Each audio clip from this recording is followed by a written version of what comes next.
né, os avisos dos novos vídeos que vão sendo aí postados durante o dia. E o mais importante de tudo, pessoal, compartilhe o link dessa transmissão nas suas redes sociais. Então aproveita que o Boletim da Manhã está só começando e já vai enviando aí o link no Instagram, no Facebook, vai mandando no WhatsApp, no Twitter, no Telegram, nos grupos, vai enviando para todo mundo que você quer que tenha contato com informação verdadeira. E nessa manhã de quinta-feira, né, a nossa bancada aqui está especialíssima, né? Temos o nosso analista político Ítalo Lorenzon e também um convidado muito especial, o embaixador Ernesto Araújo. Bom dia, Ítalo, e bom dia, Ernesto. Bom dia, Max. Bom dia, embaixador. Bom dia a todos que estão ouvindo. Muito bom estar aqui com vocês. Beleza, não, uma alegria estar aqui, né? Casa nova de vocês. Casa nova. Parabéns. O embaixador já teve, né? Na época de como ministro lá na antiga sede, né? Exato. Mais de uma vez, inclusive. Agora ele está vendo aqui a diferença, né? Pois é, mas o mesmo espírito, né? Como vocês falavam. Mesmo espírito. Exatamente. Mesmo as gambiarras de vez em quando também, né? Exato. Muito bem. Vamos começar, então, embaixador, falando sobre a questão internacional, né? Eu acho que tem muitos assuntos aí para ser tratado, né? Acho que esse ano está sendo um ano de muita mudança, acho que principalmente nos Estados Unidos, né? Agora com o governo Biden. Como é que está sendo aí a sua avaliação do governo Biden desses primeiros meses? Pois é, um governo que chegou com uma pauta, mudanças muito grandes, inclusive na economia, né? Acho que a gente tem que estar muito atento a isso. Esse plano de recuperação, por exemplo, 6 trilhões de dólares, com um impacto muito grande, evidente, tanto macro quanto microeconômico. Eu acho que é um reposicionamento, né, dos Estados Unidos, primeiramente interno. Né? Primeiramente interno. Acho que há uma tendência a uma maior regulamentação da economia, a um maior distributivismo. Isso tem um certo impacto para o mundo, né? Porque os Estados Unidos ainda é a referência, digamos, para o mundo da economia de mercado, para o mundo capitalista. E eu acho que há uma tendência, digamos, de uma certa aproximação, digamos, dos Estados Unidos rumo ao modelo europeu, agora com Biden. Né? Isso, acho que a gente vê em várias questões, por exemplo, na questão ambiental, com a nova prioridade que estão dando ao tema do clima, volta ao Acordo de Paris. Então, eu acho que há uma convergência, mas mais na linha, digamos, do padrão europeu. Né? E, enfim, então, é uma coisa que a gente tem que estar atentos pelos impactos que isso pode ter para nós. E em termos de presença externa, ainda cedo, acho que houve sinais bastante diferentes até agora, em relação, por exemplo, à relação com a China, né? Relação determinante no mundo hoje, também a relação dos Estados Unidos com a Rússia. Então, acho que houve uma mudança aí de peças no tabuleiro que ainda não se reacomodaram. Embaixador, eu estou percebendo, né, por exemplo, a distância que eu estou, né? Bom, primeiramente é uma ironia, né? Porque foi-se amplamente ventilado, né, na época da eleição do ano passado, né, da eleição presidencial, que o Trump seria, né, de novo, né? Falaram que o Trump seria o cara belicoso, etc. Nós estamos vendo uma posição, vejo também uma posição mais belicosa por parte do Biden, né? De vez em quando você tem aí, né, como você comentou, da relação do Biden com a China, dos Estados Unidos com a China, né? E também com a Rússia, né? Tá uma rusga, né? O senhor acha que isso pode escalonar de alguma maneira? O senhor acha que isso pode se agravar? Ou o senhor acha que isso é só jogo de cena, por assim dizer? Eu acho que pode se agravar, mas não acho tão provável, porque os interesses hoje são muito interconectados, né?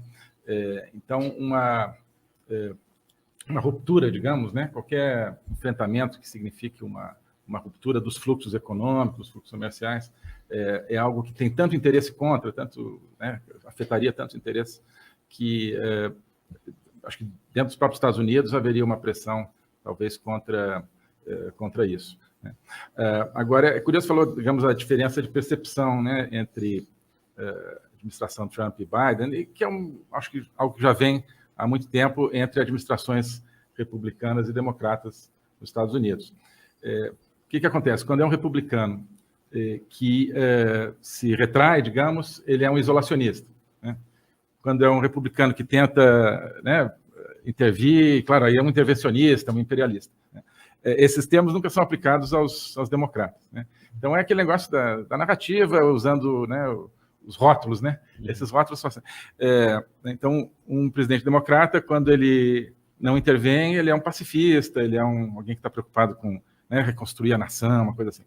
E quando intervém, não, aí é intervenção pela paz, né, intervenção humanitária. Não estou, enfim, fazendo juízo de valor, né? Mas estou dizendo que há uma classificação que não é científica. Pois é. Exato.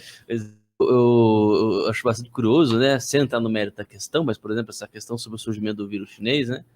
E como, por exemplo, se a BBC, por exemplo, fez uma matéria dizendo como é que o surgimento laboratorial passou de teoria da conspiração para alvo de investigação da administração Biden, né? E, bom, eu fico imaginando se fosse o Trump fazendo exatamente a mesma coisa, né? Seria totalmente a postura... Continuaria sendo teoria da conspiração, né? O Biden, né, na visão da BBC, a investigação feita pela administração Biden dá uma credibilidade a mais que no Trump não aconteceria a mesma coisa.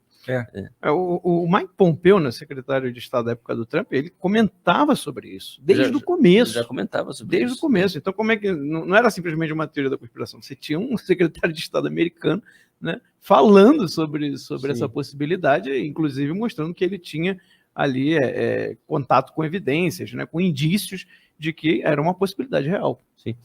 Mas enfim, né, só para pontuar, né?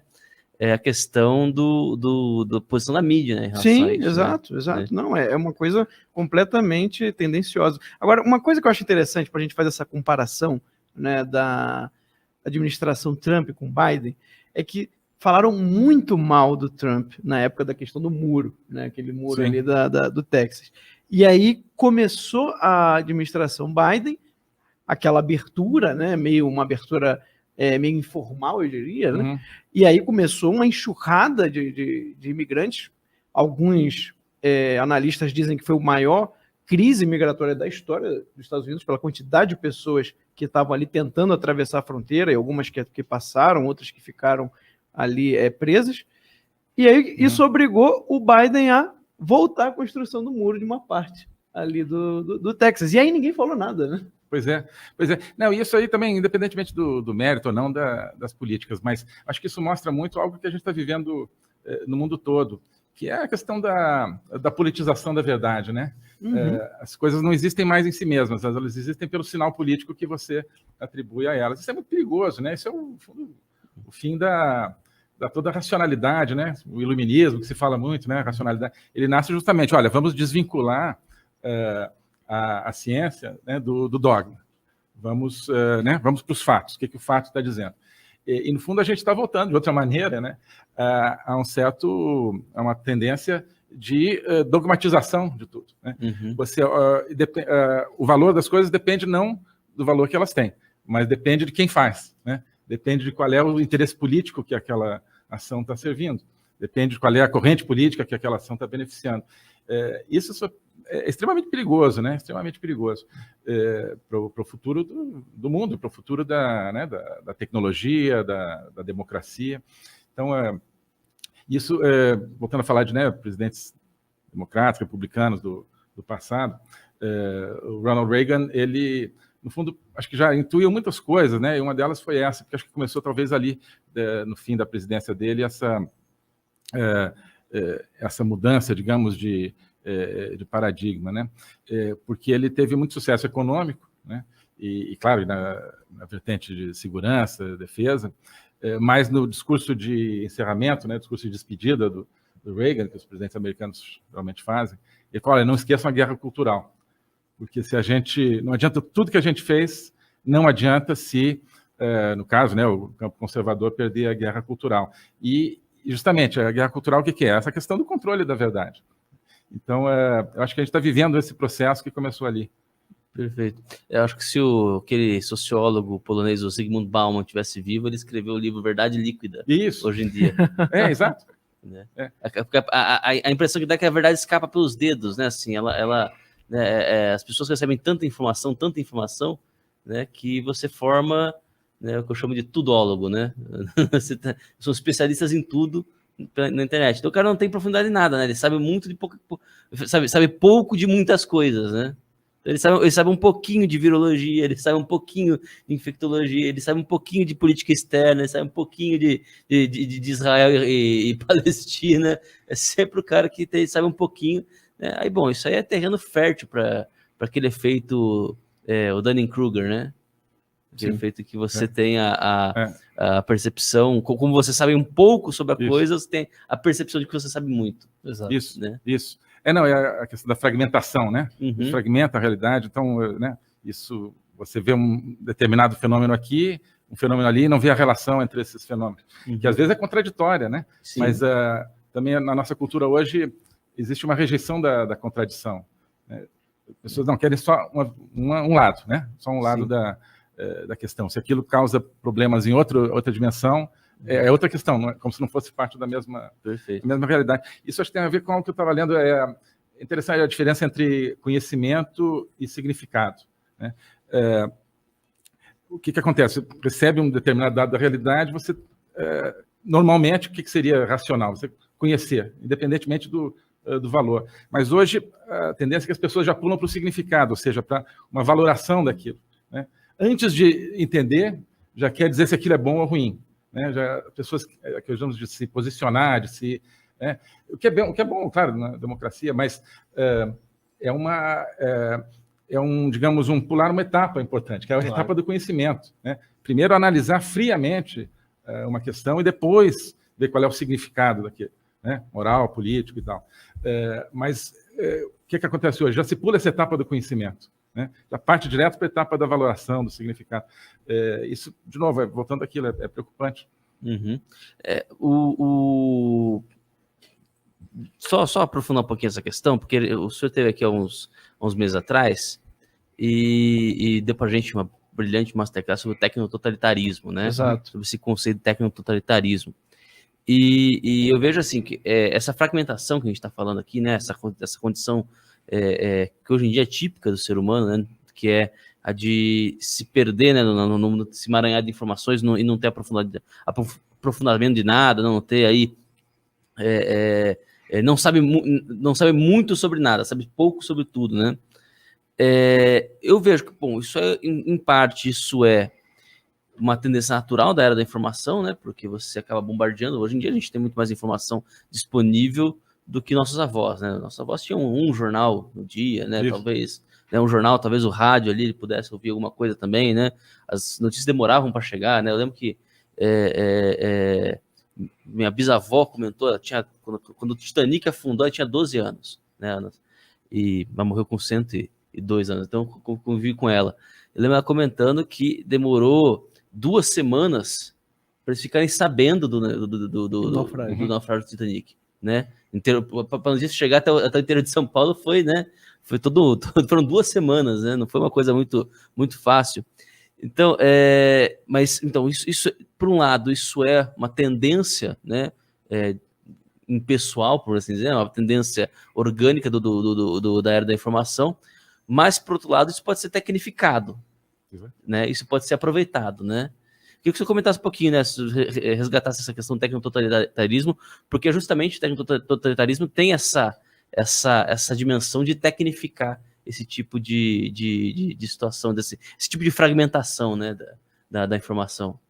Exato. Isso acho que é uma coisa que precisa ser muito pensada, né? Porque, por um lado, você falou, tem um acesso gigantesco à informação hoje. Né? Mas, ao mesmo tempo, tem essa questão da necessidade que a cultura criou nas pessoas de, antes quase da informação, já terem uma reação emocional, digamos. Né? Uhum. Então, volto sempre um exemplo, né, que a gente usou muito no passado recente, em 2019, quando houve toda aquela discussão das queimadas na Amazônia, né? E tudo começou realmente com um tweet, né, do presidente Emmanuel Macron, mostrando uma foto, que depois nem era daquele ano, né, era de muitos anos anteriores, mas aquilo virou a verdade, né? O centro da discussão, olha, a Amazônia está pegando fogo, a verdade é o quê? Essa foto aqui, né? Que nem era da época. Né? E aí todos os dados de, olha, né, número de focos cresceu, diminuiu, está na média, está abaixo da média, isso ficou totalmente em segundo plano, né? E até hoje, né, você vê nesse debate. Então, disso você pode derivar um perigo realmente para a democracia, né? O totalitarismo ele pode nascer não, né, de uma decisão, de um regime, mas da progressiva deterioração da capacidade de análise, né? E da criação de narrativa, ainda mais quando se começa a interromper determinados fluxos de informação, né? E atribuir justamente um valor de verdade a partir de um determinado centro. Eu comparo muito a questão da economia de mercado. Se você aplica isso no terreno da verdade, né? Da informação. O que acontece na economia? Já se provou que a economia centralmente planificada não funciona, né? Pelo menos acho. Mas então, o que estão querendo fazer em alguns casos? É uma economia da verdade centralmente planificada ou determinada, né? Tem uma espécie de né, Ministério da Verdade, como se propôs aí, acho que em algum editorial de algum jornal americano, eu acho, na época do Trump, claro, né? Para, no fundo, né, determinar, olha, cada pedaço de informação que vem das redes, né? Das redes, tem que ser checado por uma espécie de agência, né? Geralmente não se aplica isso à mídia, né? Fake news são sempre, né? Eu, né, durante o período que estive no cargo, né, todo dia praticamente havia na grande mídia alguma mentira a meu respeito, a respeito da minha atuação, né? Fake, né? Fake, coisas objetivamente fake. Enfim, mas isso nunca é considerado como fake news. Mas, enfim, então eu acho muito complicado essa tendência de um gerenciamento central da verdade. Eu acho que tem que aplicar, então, o mesmo princípio da economia de mercado. Deixa a informação fluir, né? E o valor de verdade de cada informação vai surgir. As pessoas têm bom senso também, né? A gente hoje parte do princípio de que as pessoas não têm bom senso, de que as pessoas não são capazes de contestar uma determinada informação a partir de outras informações. Né? Que chegou uma informação, ela vai... de modo que você tem uma situação de uma dependência muito grande em relação a, digamos, os fluxos, né, os meios que vêm para fornecer informação, sem uma liberdade, ou com riscos hoje para a liberdade desse fluxo, de modo que se cria um duplo risco, né? Por um lado, a incapacidade de analisar, e com essa questão da reação emotiva, e, por outro lado, um controle ainda maior daqueles fluxos que te permitiriam formar o quadro da realidade. Né? Isso, em cima disso, claro, o poder econômico das Big Tech e por aí vai. Perfeito. Né? Agora, ministro, estava vendo aqui, né? A gente tem até uma notícia que estava na pauta, né? A Comissão de Relações Exteriores, né, e de Defesa Nacional da Câmara aprovou aí o acordo de cooperação em questões relacionadas à defesa, né? O acordo entre Brasil e Israel. Como é que o senhor está vendo isso? Isso é excelente, faz parte da nova relação que a gente começou a construir com Israel nesse governo, a partir de já primeiro dia de governo, praticamente, nós começamos a construir uma nova relação com Israel. Uma relação, né, baseada numa amizade, numa conexão, digamos assim, sentimental, né, muito clara com Israel, por parte do povo brasileiro, mas, ao mesmo tempo, em coisas muito concretas. Uma delas é defesa. Né? Israel tem uma capacidade de tecnologia de defesa com poucos outros países, na parte de tecnologia de segurança também, né? Um país que está, claro, sempre permanente alerta, né? Como a gente sabe, então precisa ter uma tecnologia avançadíssima nessa área. Isso vai nos permitir uma conexão com essa esse avanço tecnológico de Israel. Então, é algo que começa, né, a dar corpo a essa parceria que, né, no começo do governo do presidente Bolsonaro, nós começamos a montar. E mostra resultados. E o senhor que teve, né, fazendo aí essa ponte entre Brasil e Israel, como é que é a percepção de Israel? Né? Como é que é a percepção deles em relação ao Brasil? Né? A percepção é excelente. Eles começaram... Israel é um país que se sente muito permanentemente ameaçado desde a fundação, né? Desde a sua fundação. É um país que né, talvez seja o único país do mundo cuja existência às vezes é contestada, né? Exato. Né, sua própria existência, o direito de existir. Né? E Israel se sente sempre muito, digamos, acossado pelo sistema multilateral, pela ONU. Né? E é curioso, porque justamente o Estado foi criado, né, por uma decisão das Nações Unidas, inclusive, né, a famosa presidência do Oswaldo Aranha, mas que a partir, né, de um certo momento, aí, anos 60, 70, talvez começou a ser permanentemente acossado por vários órgãos do sistema multilateral. Então, a aproximação com qualquer país, para Israel, é algo que tem um valor imenso. Né? A gente, às vezes, não tem uma dificuldade de perceber isso. É algo que acrescenta a própria, né, capacidade de sobrevivência do Estado de Israel. Portanto, eles colocam um valor talvez muito acima daquele que a gente percebe nessa aproximação com o Brasil. Ainda por cima, sendo um país como o Brasil, né, com a capacidade que tem. Então, enfim, 2 vezes que eu tive em Israel durante o exercício no Ministério, eu vi isso muito, muito claramente, no contato cotidiano também, como faz diferença, como o Brasil faz diferença. Isso é outra coisa que a gente não percebe, né? Eu acho que o mainstream, digamos, no Brasil não percebe a diferença que o Brasil pode fazer, seja em relação a Israel, seja no Oriente Médio, seja no mundo. Né? Acho que criou um pouco o conceito da irrelevância do Brasil. É o famoso complexo de vira-lata. Né? Pois é, exato, né?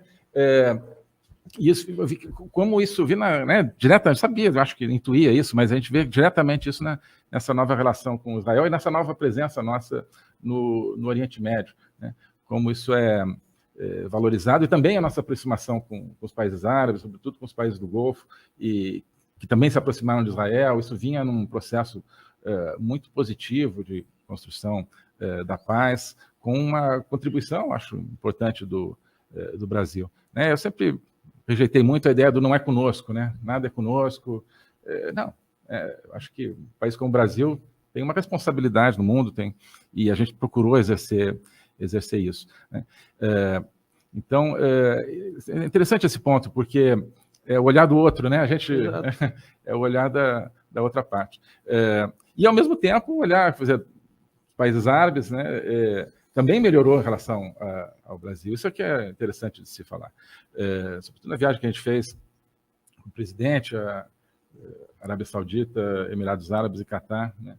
A Arábia Saudita, por exemplo, né? O Brasil, a gente estava acompanhando sempre o Brasil e ainda não decolava, né? Não decolava. Agora, com esse governo, queremos ter conversei várias vezes com o ministro do Exterior saudita. Olha, a gente não é simplesmente aqui uma questão de investimentos aqui ou ali, a gente quer ter uma aproximação realmente profunda com o Brasil. Né?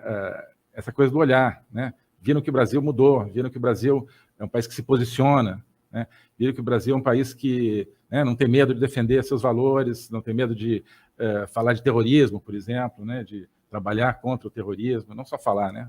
Trabalhar contra o terrorismo, que é uma ameaça né, gigantesca no Oriente Médio, que quer se envolver, de modo que houve essa mudança de percepção. Pena que isso não se refletiu tanto, acho que ainda, na nossa percepção sobre nós mesmos. Exato. Né? Pois é.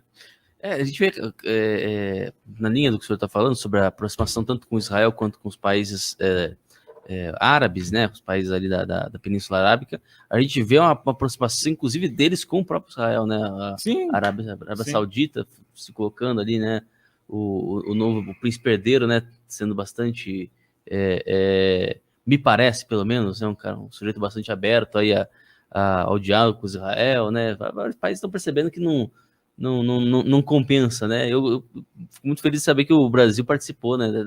Influenciou, de certa maneira, né, nessa presença aí. Eu acho que influenciou, inclusive, até eu falei outro dia, quando eu estive na CPI, fiz uma introdução sobre, enfim, coisas que nós conseguimos realizar. Para dar um exemplo nessa área, no dia em que os Emirados Árabes assinaram um acordo de paz com Israel, os 2 ministros do exterior me ligaram, tanto de Israel quanto dos Emirados Árabes, né? Assim, dividir, digamos, compartilhar um momento de alegria, um momento de construção da paz, né?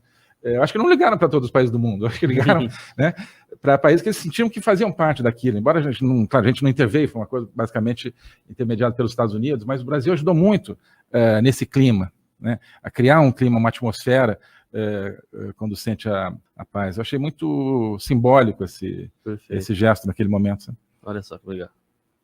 Agora, aproveitando para falar dos frutos, né, do seu ministério no governo, né, o Bolsonaro ontem elogiou o senhor, elogiou o Pazuello, porque agora o Brasil, eu acho que é justo falar isso, né, se tornou aí um dos países da elite global, no sentido de que só 5 países, incluindo o Brasil, produzem a vacina no mundo. Né? Eu acho que isso aí é um marco, sem dúvida nenhuma, para a história do Brasil. Sem dúvida.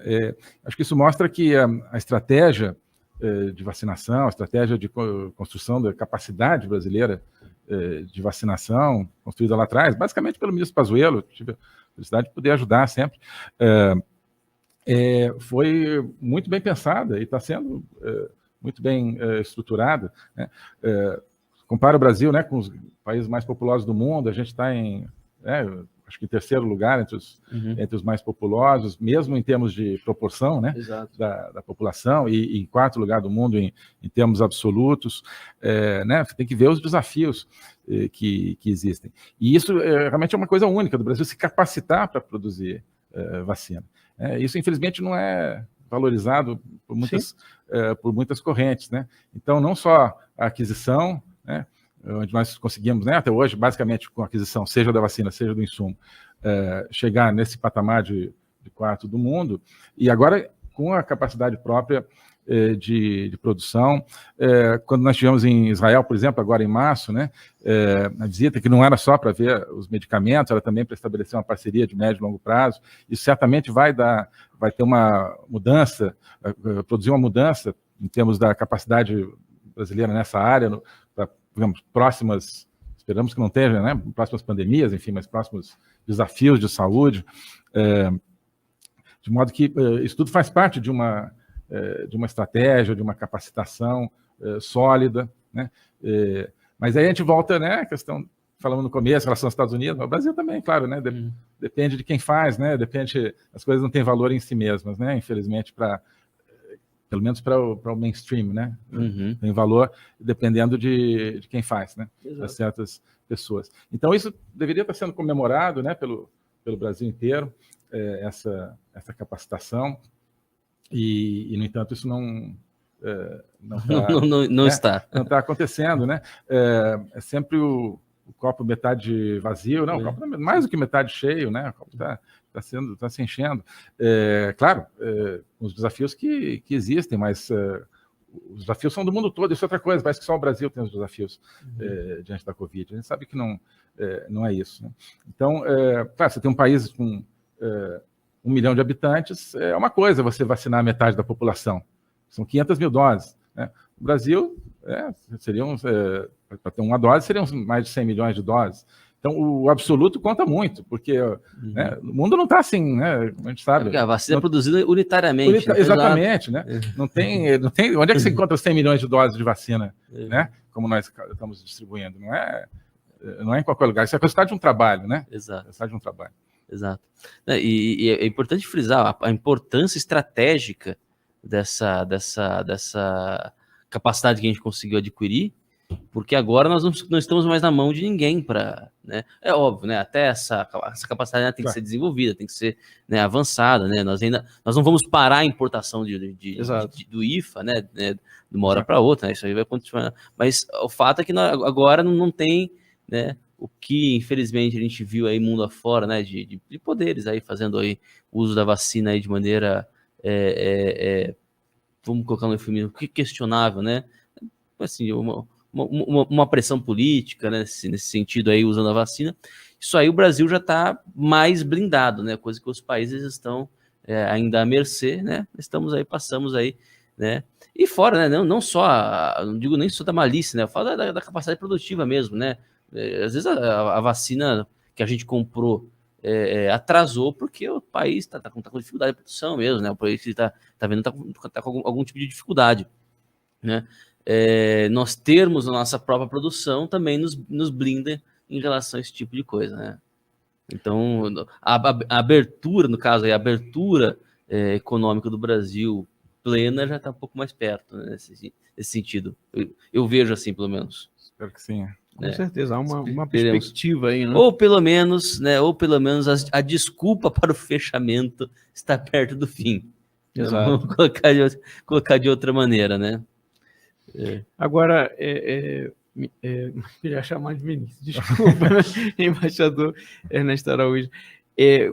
A questão econômica agora, eu acho que está muito em pauta, principalmente porque está surpreendendo muita gente, né? No sentido que o Brasil tem aí 5 dias de alta, né? Algo histórico, né? Na Bolsa de Valores. A gente tem o real caindo, chegou a ser a moeda mais valorizada no mundo em alguns dias, né? De valorização diária, né? E aí a gente tem também a valorização crescente de commodities agrícolas, minerais, né? Ou seja, do setor primário do país. Como é que o senhor está enxergando aí a perspectiva de futuro para a economia brasileira? Olha, acho que estamos num momento, né, bastante favorável, com vários indicadores positivos convergindo, mas, claro, existe a questão do médio e longo prazo, né? Houve aquele boom de commodities nos anos 2000, que a gente sabe que o Brasil não aproveitou, né? Não transformou aquilo em desenvolvimento, em um pulo, né, um salto qualitativo na economia brasileira. Eu acho que hoje tem-se que criar as condições para esse salto, né?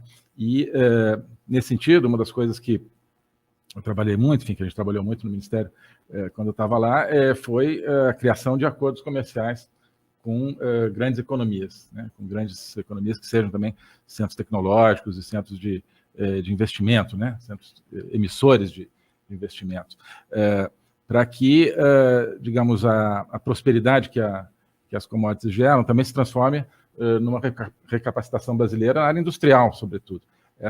Né, na área agrícola você tem, né, uma pujança imensa no Brasil e que tem que ser mantida, mas nós temos a capacidade, a possibilidade de transformar também isso em né, uma potência, Brasil uma potência industrial.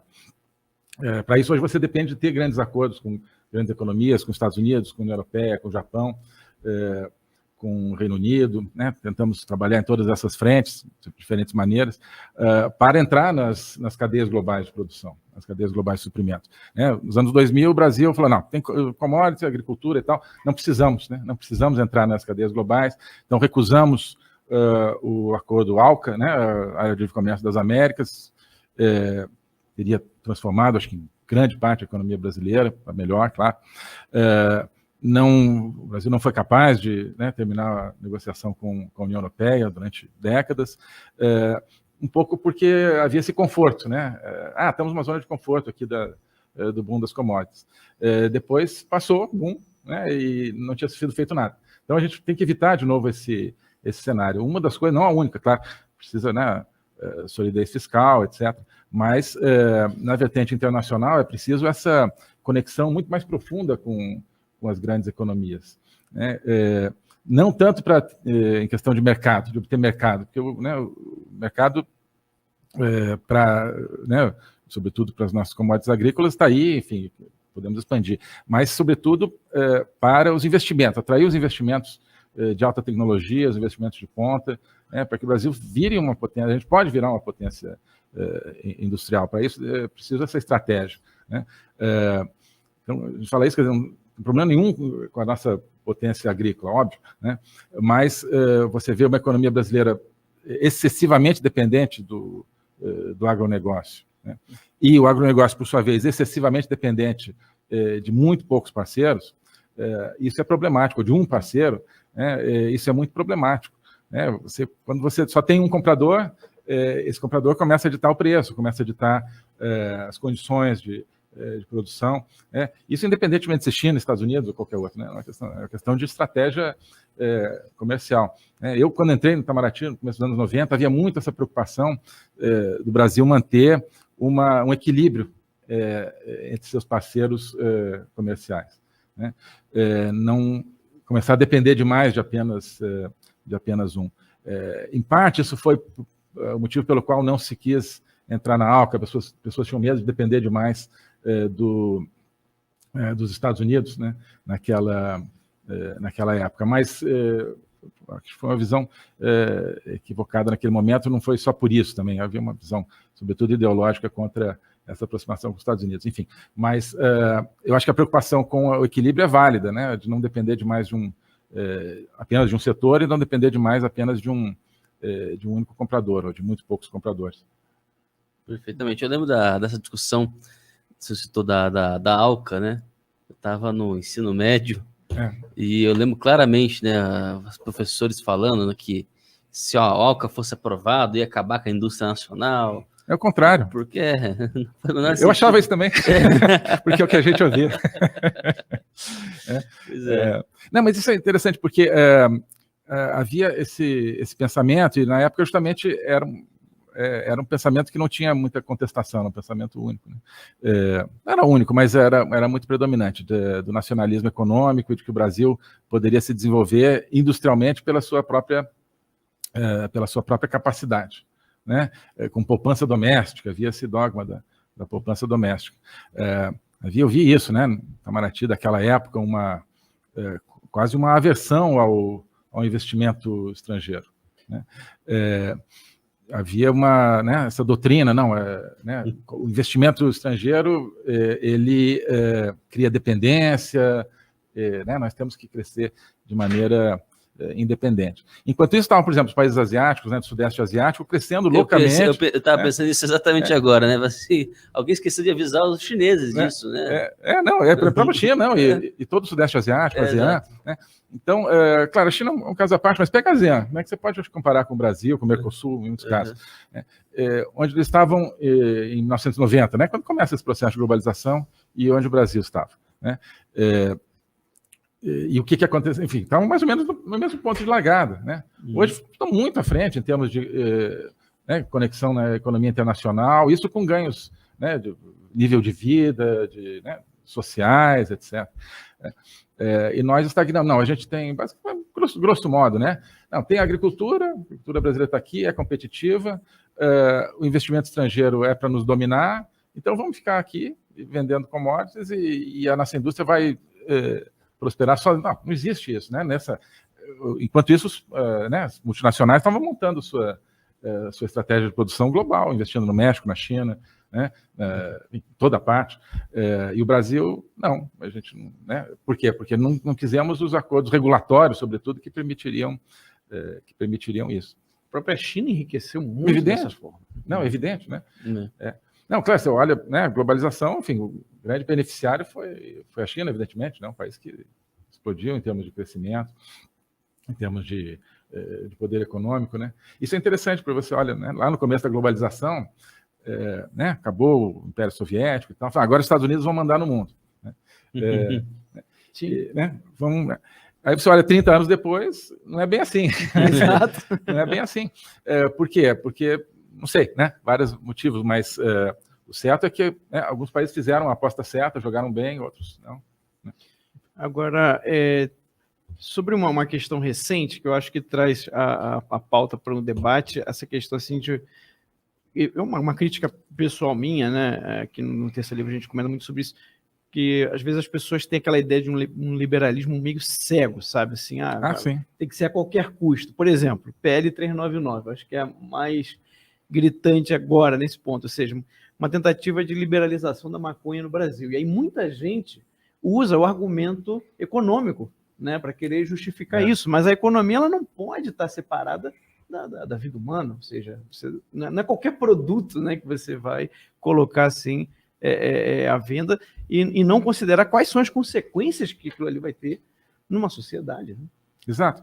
Não, isso é o que eu venho dizendo, né? É uma tese, enfim, que a gente pode discutir, mas que uma economia liberal, capitalista, de mercado saudável, só funciona ao longo do tempo na base de uma sociedade com valores, uma sociedade coesa, uma sociedade conservadora, digamos assim, né? No sentido de né, um grupo humano que faz sentido, né? Que não é simplesmente um bando de gente, que é uma, né, é uma nação, que é uma sociedade.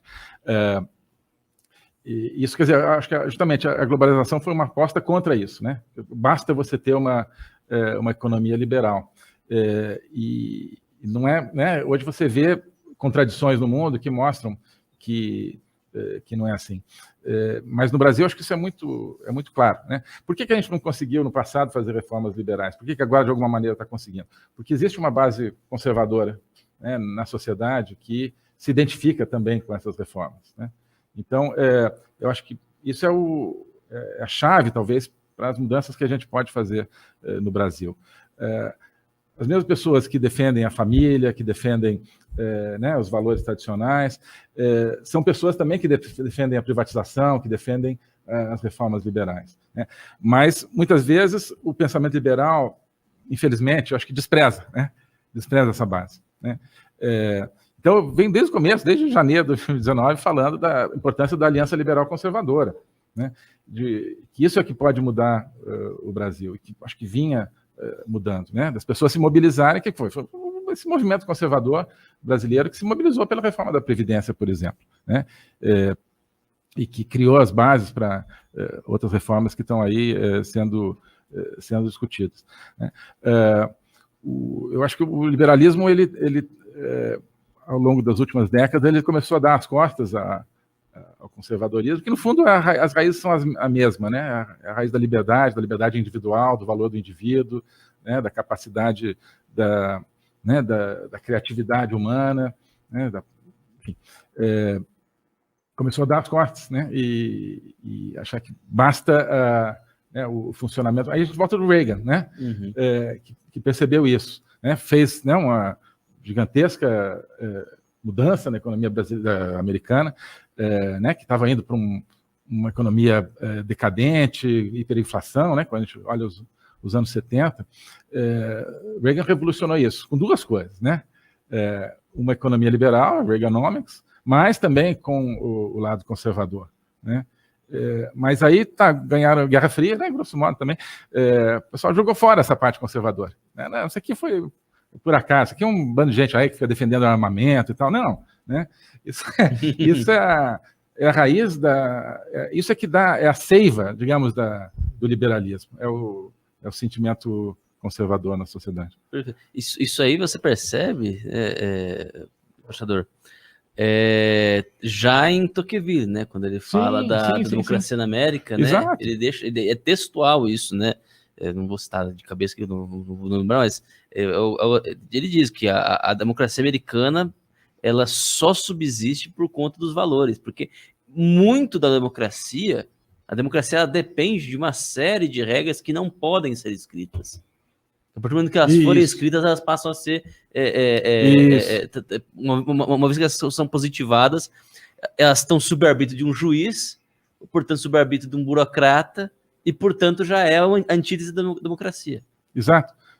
Não, isso eu tentei, acho que foi no Terça Livre que eu falei outro dia, lá na Masterclass, não me lembro se foi lá, mas que você tem hoje na sociedade a capacidade de, enfim, ir por esse caminho digamos, recuperar essa coerência social, como base de uma sociedade saudável, uhum, né? Justamente com os novos meios de comunicação, que deveriam estar a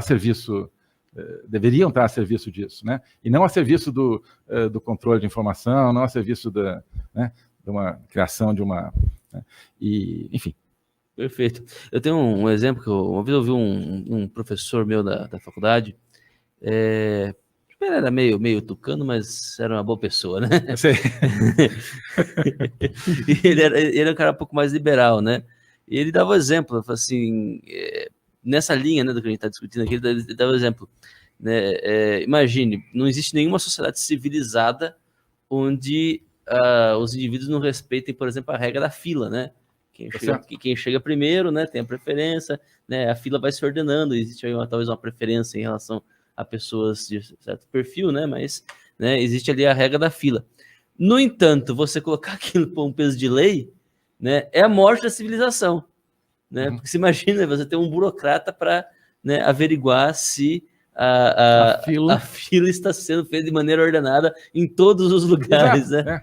Então é a morte da civilização. Exato. A sociedade funciona com base na confiança, não com base na lei, né? Se você precisar de lei para tudo, a sociedade vira, né, um caos absoluto. Isso aqui, né, isso está na raiz também do próprio surgimento do capitalismo, né, a ideia da sociedade de confiança. Mas também eu acho importante a gente trabalhar com esse conceito de uma democracia nacional e de uma democracia pós-nacional, né? Eu acho que o Brasil, os Estados Unidos com Trump tentavam ser uma democracia nacional, ou seja, né, uma sociedade democrática, mas funcionando com base numa identidade, né? Numa base coerente. Sim. E eu vejo muito a Europa como modelo da sociedade pós-nacional, da democracia pós-nacional, melhor dizendo. Ou seja, onde o sistema democrático funciona com base unicamente na lei. Quer dizer, as pessoas estão juntas porque elas estão dentro de um arcabouço jurídico, né? Mas elas não se sentem mais juntas dentro de uma nação, de algo que vai além, né? De algo que liga outras partes do cérebro, outras partes do seu sentimento, né? E aí, quando eu falei que os Estados Unidos é mais parecido com a Europa, eu acho que hoje com o Biden tem também isso, né?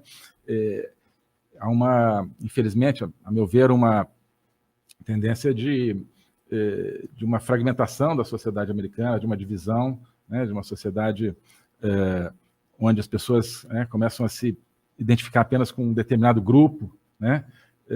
E, sobretudo, né, na questão racial, que eu acho que, claro, é evidente que qualquer forma de racismo tem que ser enfrentada em qualquer lugar, mas eu acho que os Estados Unidos hoje estão indo além disso, estão desviando disso, né? Estão criando uma sociedade fragmentada, né? E quando você tem uma sociedade fragmentada, onde as pessoas de diferentes grupos, diferentes etnias, não se sentem parte do mesmo sistema, o que vocês têm? Você tem só a lei, você tem só o Estado. E o modelo americano é isso, das pessoas. É uma sociedade de baixo para cima, né? Sim, sim. E não dependente do Estado. O próprio Tocqueville fala muito, acho que tem um ou dois capítulos inteiros do livro dele, falando só sobre as chamadas sociedades intermediárias, né? Que é né? Então, assim, você tem a família, você tem as entidades de classe, né? Que não são os sindicatos que a gente tem hoje, né? Mas assim, são as livres associações de trabalhadores, né? Tudo isso como condicionante. Por quê? Isso aí, o senhor falou da democracia pós-nacional, acho bem interessante, porque se você consegue fazer uma crítica muito, muito contundente a isso, estudando o princípio de subsidiariedade, que é a filosofia clássica, que a Igreja Católica também defende, sim, né? Sim. Porque nada mais isso aí em termos antropológicos mesmo, né? Nada mais é do que círculos concêntricos de confiança. É isso aí. Exato. Né? Então você tem o primeiro círculo concêntrico de confiança, mais próximo de si, é a sua família. É a família, evidente. Ninguém confia tanto na outra pessoa quanto você confia, ou pelo menos deveria, né? Numa família saudável, né? O homem confia na sua esposa, confia no seu pai, confia na sua mãe, né? Confia no seu irmão, né? No seu filho, né? Aí você vai expandindo no seu vizinho, né? Então, assim, essa subsidiariedade, essa confiança é o que possibilita, por exemplo, né, aliás, o entendimento que existem em círculos concêntricos é o que possibilita, por exemplo, a existência do comércio. Exato.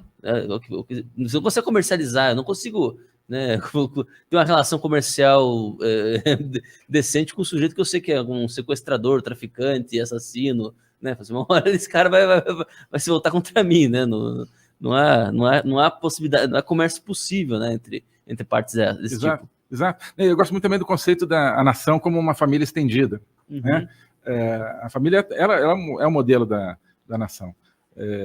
Onde você tem uma nação justamente que destrói a família, também não tem nação. Né? Porque é a questão do estar junto, né? As pessoas têm que entender as mesmas piadas, né? Tem que... Claro, você tem a maneira de incorporar pessoas, imigração e tal, mas não estou falando disso, falando assim, quando as pessoas não... né? Cada um é uma ilha, né? Cada um é uma... Né? A gente não tem nada em comum nem com o seu pai, com a sua mãe, né?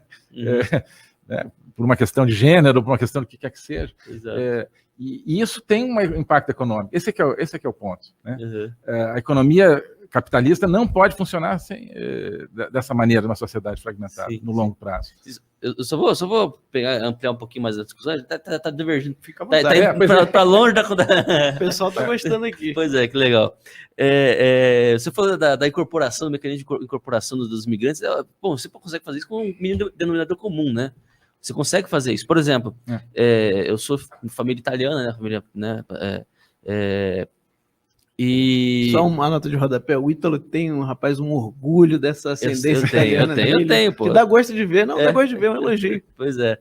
Então, eu sou de uma família italiana e eu estava discutindo sobre isso na faculdade, né? Tem aquela tese do branqueamento que o pessoal está falando, que não, porque os italianos vieram para cá só para branquear a população, etc. Assim, bom, tem um detalhe, esqueci de combinar com os italianos. Por quê? Porque tanto do lado do minha avó quanto do meu avô, né, são 26 irmãos ao todo, né? Né? 13 de um lado, 13 de outro. E todos eles moraram em Rio Claro, viveram em Rio Claro, né? E quase ninguém, acho que um ou dois só se casou, a maioria se casou com outros italianos, né? Embora já nascesse no Brasil, né? A maioria casou com outros italianos. Quem não casou com outro italiano, acho que uma tia-avó minha só casou com um alemão, né? Porque também tinha uma presença alemã muito, muito grande lá, mas quem não casou com italiano, casou com um negro. Eu falei assim, interessante, por que, né? A tese, né, se a tese racista tivesse algum tipo de coerência, né? A tendência, né? O cara casar, que eu sou o italiano, tava lá, né? Ele é branco, né? Ele vai preferir casar com um alemão, né? Tem um detalhe, né? Os alemães que vieram eram todos luteranos. No Rio Claro, na minha cidade, tem a igreja luterana da região, tem 100 e tantos anos. Olha só. Né? E os negros, a maioria, já eram convertidos ao catolicismo. A presença de religião de matriz afro era muito pouco, sempre foi muito pouco lá em Rio Claro. Né? Chegou depois só. Então, o vínculo do italiano com o catolicismo era muito maior do que o vínculo da pele. Né? Então você tinha esse denominador da religião, por exemplo, né? Ele chegou aqui, o italiano chegou aqui, né? Frequentava a missa com o negro que já estava, aí pronto, né? Vários tios-avós meus casaram com, né? Tias-avós casaram com negros, né? Por conta disso. Então esse vínculo, esse mínimo denominador comum já existia para ver a incorporação do imigrante, né? Já existia para ver. O que já não há, por exemplo, né? Se você considerar culturas muito díspares, porque eu acho que essa discussão de multiculturalismo, o cúmulo da ofensa à cultura própria das pessoas, né? Como é que você vai botar duas pessoas que não têm absolutamente nada? É óbvio que vai dar conflito, né? É óbvio que o conflito vai existir, né? A gente está vendo isso na França hoje em dia, né? Não, exato. Mas é porque existe a desvalorização do conceito de nação, a desvalorização do conceito de povo, né? Então, claro, a imigração ela se torna algo que não se diferencia, digamos, o imigrante do nacional, porque o nacional também não se sente parte de algo, né? Então, eu acho que a questão realmente é como digamos, o local se sente. Né? Se ele se sente orgulhoso e tal, o imigrante vai entrar e vai chegar e vai se somar aquilo, né? Agora, a imigração chega e ele vê que as pessoas não se valorizam, os locais, né, estão ali, mas não, né, já não dão bola para o seu passado, não dão bola para, né, né, para sua tradição. Então, claro, como é que ele vai se assimilar a algo que não é valorizado pelas próprias pessoas locais? Você falou a questão, né, no Brasil. Eu me lembro de uma ocasião que eu estava numa reunião em Lima, Peru, e no mesmo hotel estava tendo uma convenção de imigrantes japoneses de vários lugares da América, acho que sobretudo. Então, claro, tinha muitos brasileiros e peruanos e pessoas de outros. E você via claramente quais eram os brasileiros de origem japonesa, porque né, completamente diferente Claro, porque são brasileiros, né? Sim. Então, mesmo na cultura, teoricamente, bem mais distante da nossa, mas com o tempo, enfim, né? A cultura é muito mais forte do que a questão biológica, étnica, né? Sim, sim. Né? Normalmente era, pelo menos, esse o caso. Mas é isso, hoje você não pode mais falar quase de povo, né? Nação virou um negócio, não, nacionalismo é uma coisa... Não, nacionalismo enfim, a nação é a base, eu acho, né? Inclusive da democracia.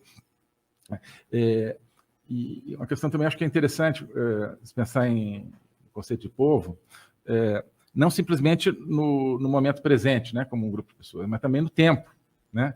Um povo é uma entidade que existe no tempo, ou seja, é a ligação com seus antepassados, com os antepassados das outras pessoas, com a vivência histórica, né?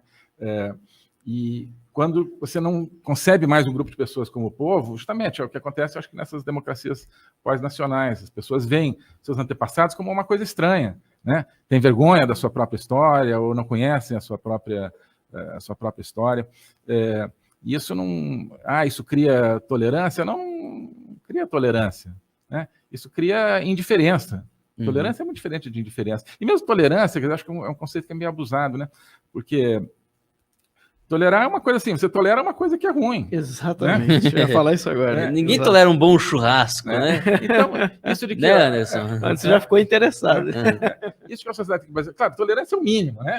Mas você não tem que ficar só no mínimo. Exato. Né? Eu acho que a sociedade... E a história do Brasil, eu acho que ela é um exemplo para o mundo. Né? Mas evidente. Os portugueses, a atitude dos portugueses quando chegaram aqui, né? Você tinha um português que casou com uma índia.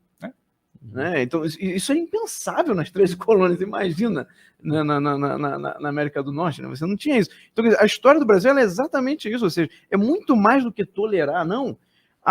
O cristianismo, ele traz essa ideia da dignidade humana, né? Então são seres humanos como nós. Isso aí está na base da argumentação do Gilberto Freire. Hoje está citando muito autor hoje, né? Do Gilberto Freire. Eu estou relembrando toda a minha faculdade.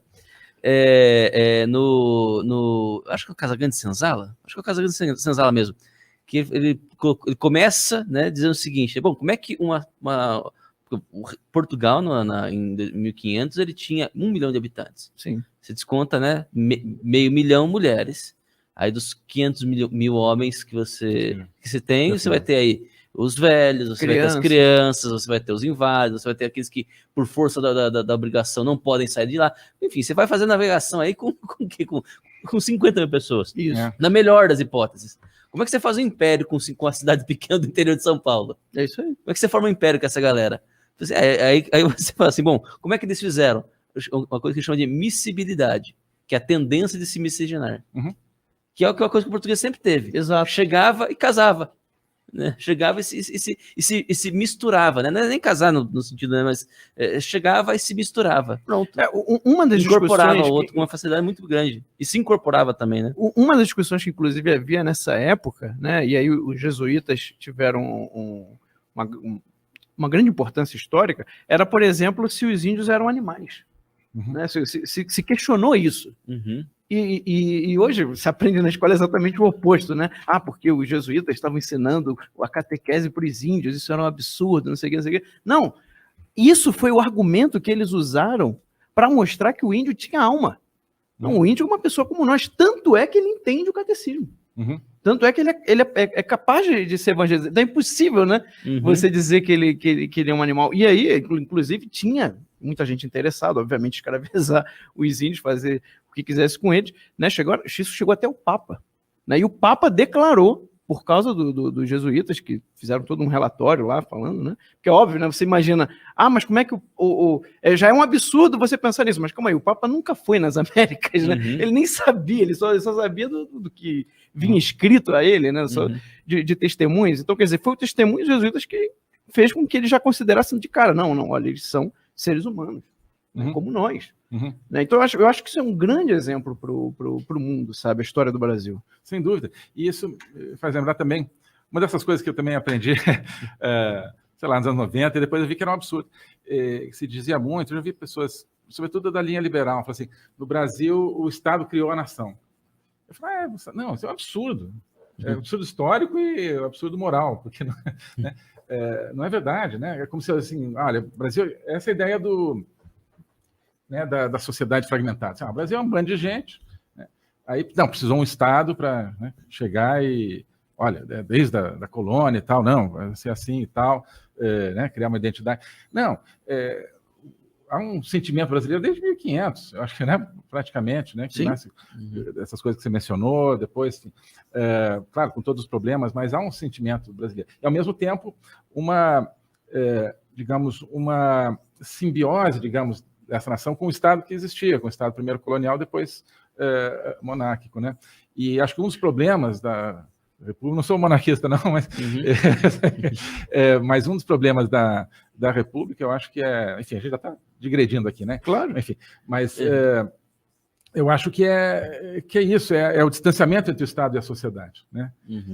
Eu acho que no Brasil, há soluções diferentes, né? Mas no Brasil, a monarquia, seja no período colonial, seja no período independente, ela criava essa coesão entre Estado e sociedade, que você não distinguia, né? Como se fosse uma coisa, realmente um corpo, né? E é interessante que você comentou, né, de a nação ser a extensão da família. A monarquia ela tem essa vantagem, porque você tem a família imperial. Então é fácil de eu me identificar com aquilo, né? Exato, pois é uma coisa mais humana. De repente, sou monarquista e não sabia, né? Bom, estamos aqui 11 horas, até meio-dia a gente convence o senhor. Tá certo. Mas assim, eu tenho um carinho imenso pela ideia, pelas pessoas que eu conheço da família imperial, o Dom Bertrand, por exemplo, uma pessoa fantástica, que sempre me honrou muito com a atenção pelo meu trabalho quando estava no Itamaraty, né? E que tem, aliás, ele tem um trabalho fantástico sobre a questão do clima, né? Um estudo muito, muito bom sobre isso. Mas, enfim, não, mas eu digo isso, a monarquia ela é mais humana, né? Porque o Estado identifica o Estado com seres humanos e aquela ideia medieval dos dois corpos do rei, né? O rei, ele ao mesmo tempo, claro, uma pessoa, mas ele é um pouco o corpo da nação, né? Ele corporifica a nação. Isso tem uma lógica muito diferente, né? Eu acho que a lógica republicana ela é uma lógica fria, né? Criou-se uma lógica fria de dissociação. Mas é claro que a brasilidade permitiu que a gente, dentro dessa nova lógica, recuperasse, eu acho, um pouco dessa coisa. Eu muito tinha uma nota acho que de cruzeiros ou ainda de R$1.000, dos anos 30 ou 40, que era assim, bom, Estados Unidos do Brasil, na época, né, República já, com a foto de Dom Pedro II, com a imagem de Dom Pedro II, né, uma nota de não sei quantos R$1.000 ou cruzeiros. Ou seja, 50 anos depois da proclamação da República, já existia de novo esse amálgama, né? Digamos que... Mas, e eu acho que hoje, quer dizer, desde de 2018, com o governo do presidente Bolsonaro, está havendo, né? E a gente não pode perder isso, essa identificação, reidentificação das pessoas com a sua liderança, né? Não só com a pessoa do presidente, mas com a ideia de um Estado que reflete as pessoas, né? Que reflete a nação. Isso é fundamental. Isso a lógica fria, liberal, né? Não captura. Né? Mas é aí que está a energia de transformação de um país, né? Nessa identificação. Se as pessoas acham, olha, o governo é uma coisa estranha, na melhor das hipóteses é uma coisa fria que está lá, fazendo umas leis, na pior das hipóteses é algo que está me explorando, como é que você vai mobilizar uma população, né? Não só pelo interesse individual, não, porque aí falta a mobilização do povo, da nação. Só isso que pode transformar, eu acho. Eu particularmente, eu sou um pouco cético, né? Eu sou um pouco pessimista em relação à questão da República. Eu sou bastante monarquista. Tá? Sou bastante monarquista. Porque... Por mais que a gente consiga recuperar, eu acho que o senhor está coberto de razão, a gente recupera de fato, né, o Brasil ele tem essa tendência, esse destino, né, de o tempo todo estar lutando contra a própria ao próprio sumiço, né? O próprio desaparecimento, né? Então, mas eu acho que o problema da República, na minha opinião, é o seguinte: a República ela carece de mito fundador. Sim. Porque a política ela sempre tem algo de ritual. Sim. Ritual, o que ele é? É a atualização, né, pessoal? É a atualização de um fato passado. Normalmente a atualização simbólica, né? Ritual por excelência, né? Hoje está no dia de Corpus Christi, né? Exato. Ritual por excelência é a celebração da Eucaristia, né? Para o católico, porque ali você tem, né, a atualização por excelência, a suma atualização do sacrifício de Cristo, né? Mas nesse caso, o significado é real, né? O significado ele não é só simbólico. O significado e o significante estão unidos Exato. no mesmo ato, né? Nos demais rituais, né? Você tem ali, né? O símbolo, né? Que remete ao significante. Como uma memória. Tal como uma memória. Quando você tem, por exemplo, a República, né? Veja bem, eu sou monarquista no Brasil, né? Eu não sou do tipo de monarquista que acha que a monarquia é melhor para todos os casos, né? Mas quando você tem, por exemplo, uma república como os Estados Unidos, você tem, quando você vota no presidente a cada 4 anos, né? Quando você vota no presidente, você tá, de uma certa maneira, você vê, não há nenhuma eleição americana que não há pelo menos alguma referência aos pais fundadores, né? Toda ela. Porque é como se você estivesse refazendo sempre, a cada 4 anos, aquilo que os pais fundadores fizeram ali. E é óbvio que na medida que você vai perdendo isso, você tem o curso do Paulo Figueiredo, do Fim da América, né, que mostra, geralmente traça justamente, né, a perda, né, dessa dimensão simbólica e ritual da política nos Estados Unidos. No Brasil, né, quando você vota, né, para o presidente, né, qualquer presidente, né, os últimos, se aplica de maneira geral há 120 anos. Qual que é o fato que se relembra, na melhor das hipóteses, né? O Deodoro da Fonseca com dor de cotovelo, né, agora me lembro, esqueci o nome dele, do Silvério, né?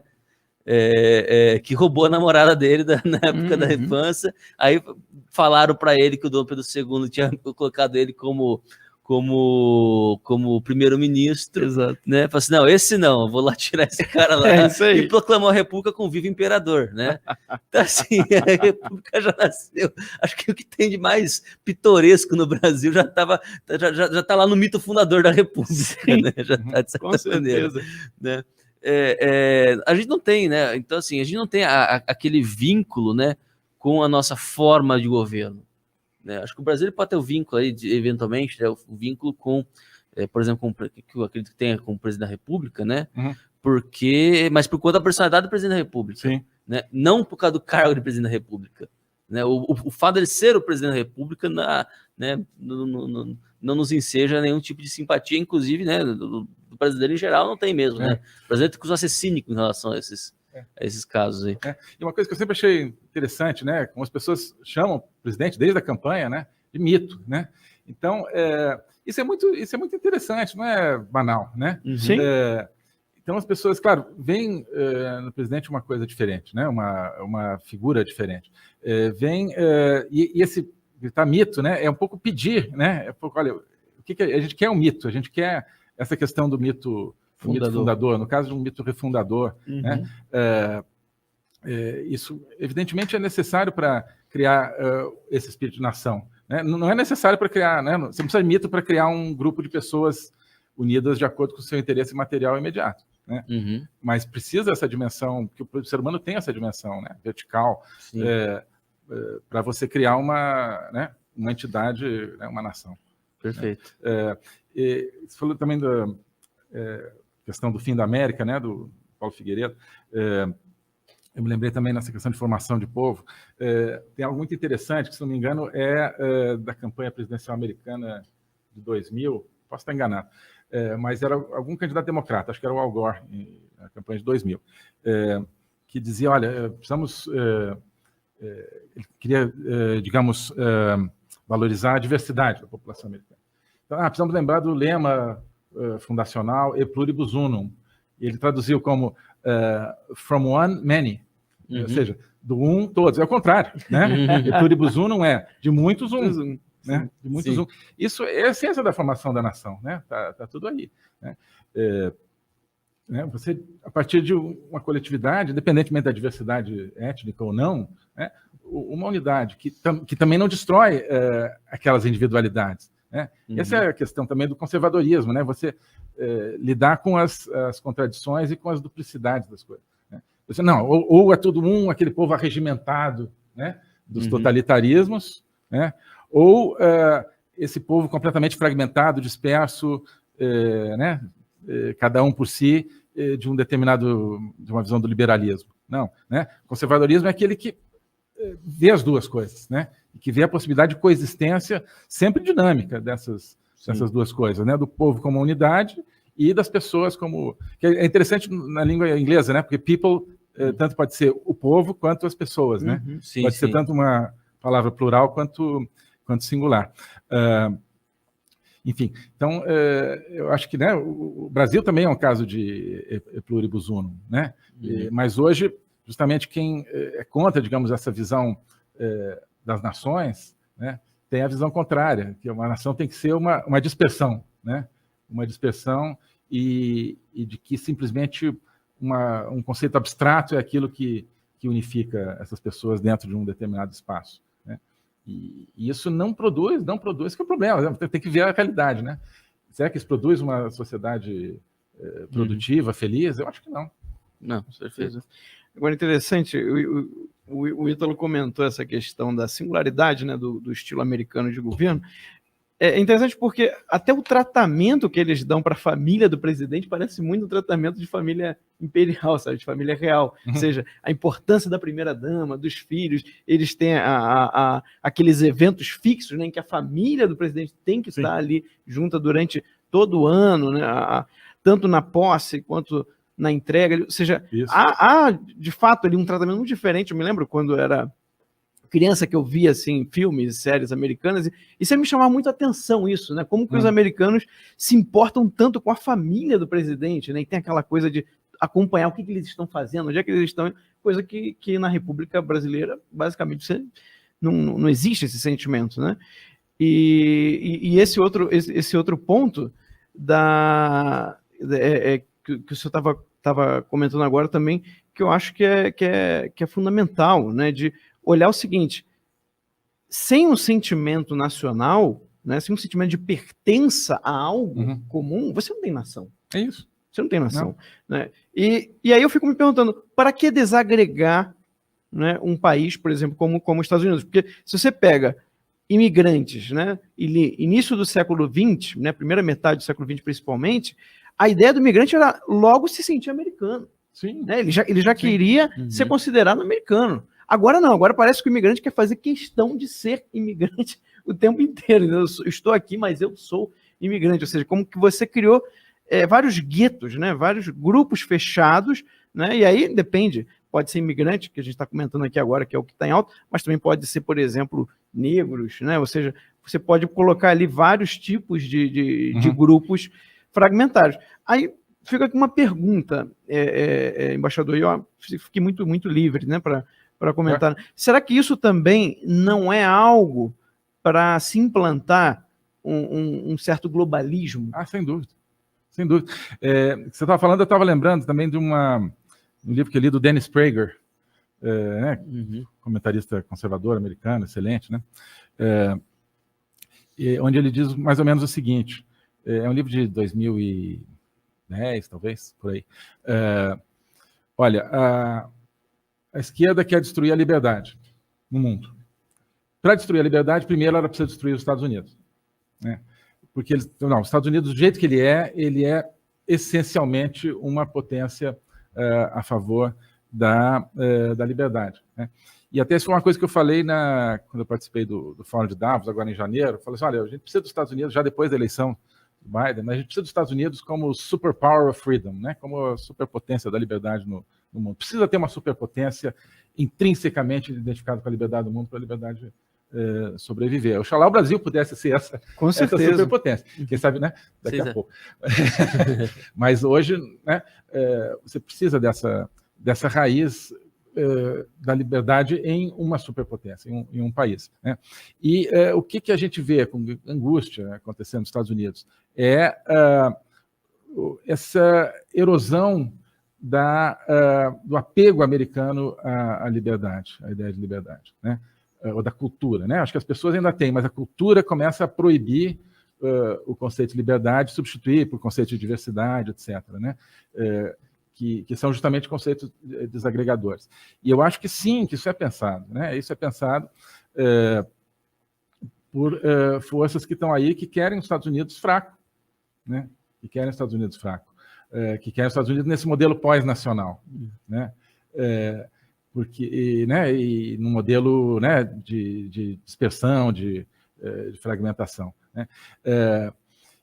Você vê, durante toda a Guerra Fria, né, durante 50 anos, pouco menos, o comunismo soviético tentou destruir os Estados Unidos, não só, né, militarmente, mas tentou por dentro, né? Tentaram penetrar, digamos, a sociedade americana, mas viram que era muito difícil, né? A sociedade americana era muito coesa, as pessoas né, se sentiam parte daquilo e sentiam que estavam defendendo algo além simplesmente das suas fronteiras, não, defendendo a liberdade, né? O Dennis Prager fala um negócio muito interessante sobre essa erosão. Ele fala assim, quando ele era, eu me lembro muito disso, assim, quando via filme americano nos anos 70, 80, as pessoas voltam e meia assim, né, tipo uma família, assim, o pai dava uma bronca no filho, você não pode falar isso. O filho, não, this is a free country, né? Esse é um país livre. E ele falou que as pessoas deixaram de dizer isso. Olha só. Entendeu? Deixaram de isso ser uma coisa automática na cabeça do americano. Então, o que a gente vê hoje, infelizmente, é que parece que o globalismo meio que está conseguindo aquilo que o comunismo soviético não conseguiu, né? Ao fazer que as pessoas não se sintam bem vivendo em conjunto, que elas desprezem a própria história, que elas né, coloquem os problemas da história americana acima das soluções que eles encontraram, que não falem mais de liberdade, e isso se traduz no mundo, né? Isso é uma coisa que me impressionou muito, vendo todos os fóruns internacionais que eu participei ao longo desse tempo, como é raro, quase inexistente, alguém falar de liberdade, né, nas grandes discussões mundiais, né? Clima, meio ambiente, né, enfim, direitos humanos, tudo, mas liberdade raro. E direitos humanos cada vez mais raro, porque direitos humanos, no fundo, né, originalmente é baseado na liberdade, né? Então, quando você diz que os grandes problemas globais são o clima, o meio ambiente, a pandemia, tá bem, no momento, mas o que você faz também? Você está deslocando do eixo da liberdade, né? Eu acho que o tema fundamental do mundo é a liberdade, né? É isso que você perde, depois você não recupera. As outras coisas você, né? Né? Claro, combater pandemias, né? Se preparar para todos esses desafios, né? Desafios ambientais, não quer dizer que não seja isso, mas não pode ser o eixo, né? Porque esses são eixos na horizontalidade, digamos, né? E não na verticalidade da estrutura da sociedade humana, né?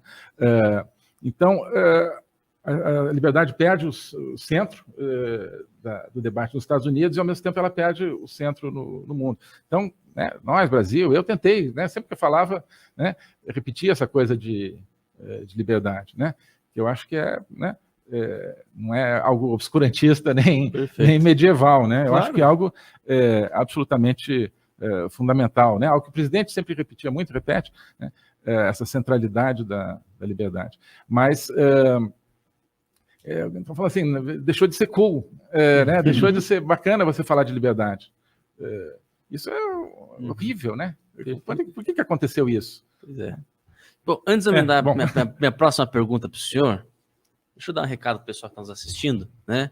Pessoal, se vocês quiserem ver discussões como essa que está acontecendo agora, né? Muita gente está dizendo aqui, comentando aqui, dizendo que está muito bom, que está sendo uma aula, está sendo quase uma masterclass, né? A mais aqui pro pessoal. Você quer ver discussões como essa acontecendo na rádio e na TV? Imaginem vocês, pessoal, a gente conseguir, né, fazer discussões como essa na rádio e na TV, só assinar o TCV juntos. Com isso, vocês nos capacitam para entrar, nos capacitam, né, para ter a tecnologia para conseguir transmitir para as rádios, né, e no futuro, inclusive, alugar espaço de TV, né, etc., né, para a gente conseguir fazer esse passo, né, esse salto, né, qualitativo e quantitativo também na nossa audiência, para milhões de pessoas. Imagine vocês, milhões de pessoas ouvindo falar sobre totalitarismo, né, milhões de pessoas ouvindo falar sobre a base cultural da democracia, milhões de pessoas ouvindo falar sobre a monarquia, mesmo você que não é monarquista,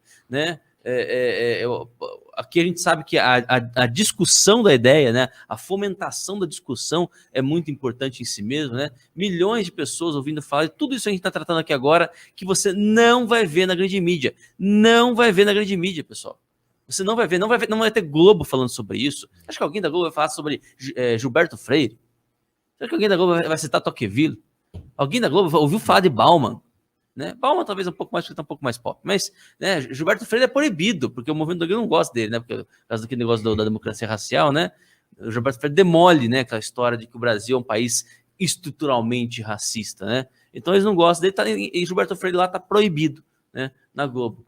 Então, vocês imaginam tudo isso aqui, todo esse nível de discussão aqui, estando na TV aberta para milhões de pessoas, o efeito cultural que isso vai ter é muito grande. E se você acompanhou a nossa parte aqui, que a gente estava discutindo sobre a base cultural da democracia, você sabe a importância que esse tipo de iniciativa tem para a manutenção da democracia no Brasil, para a manutenção da liberdade no Brasil.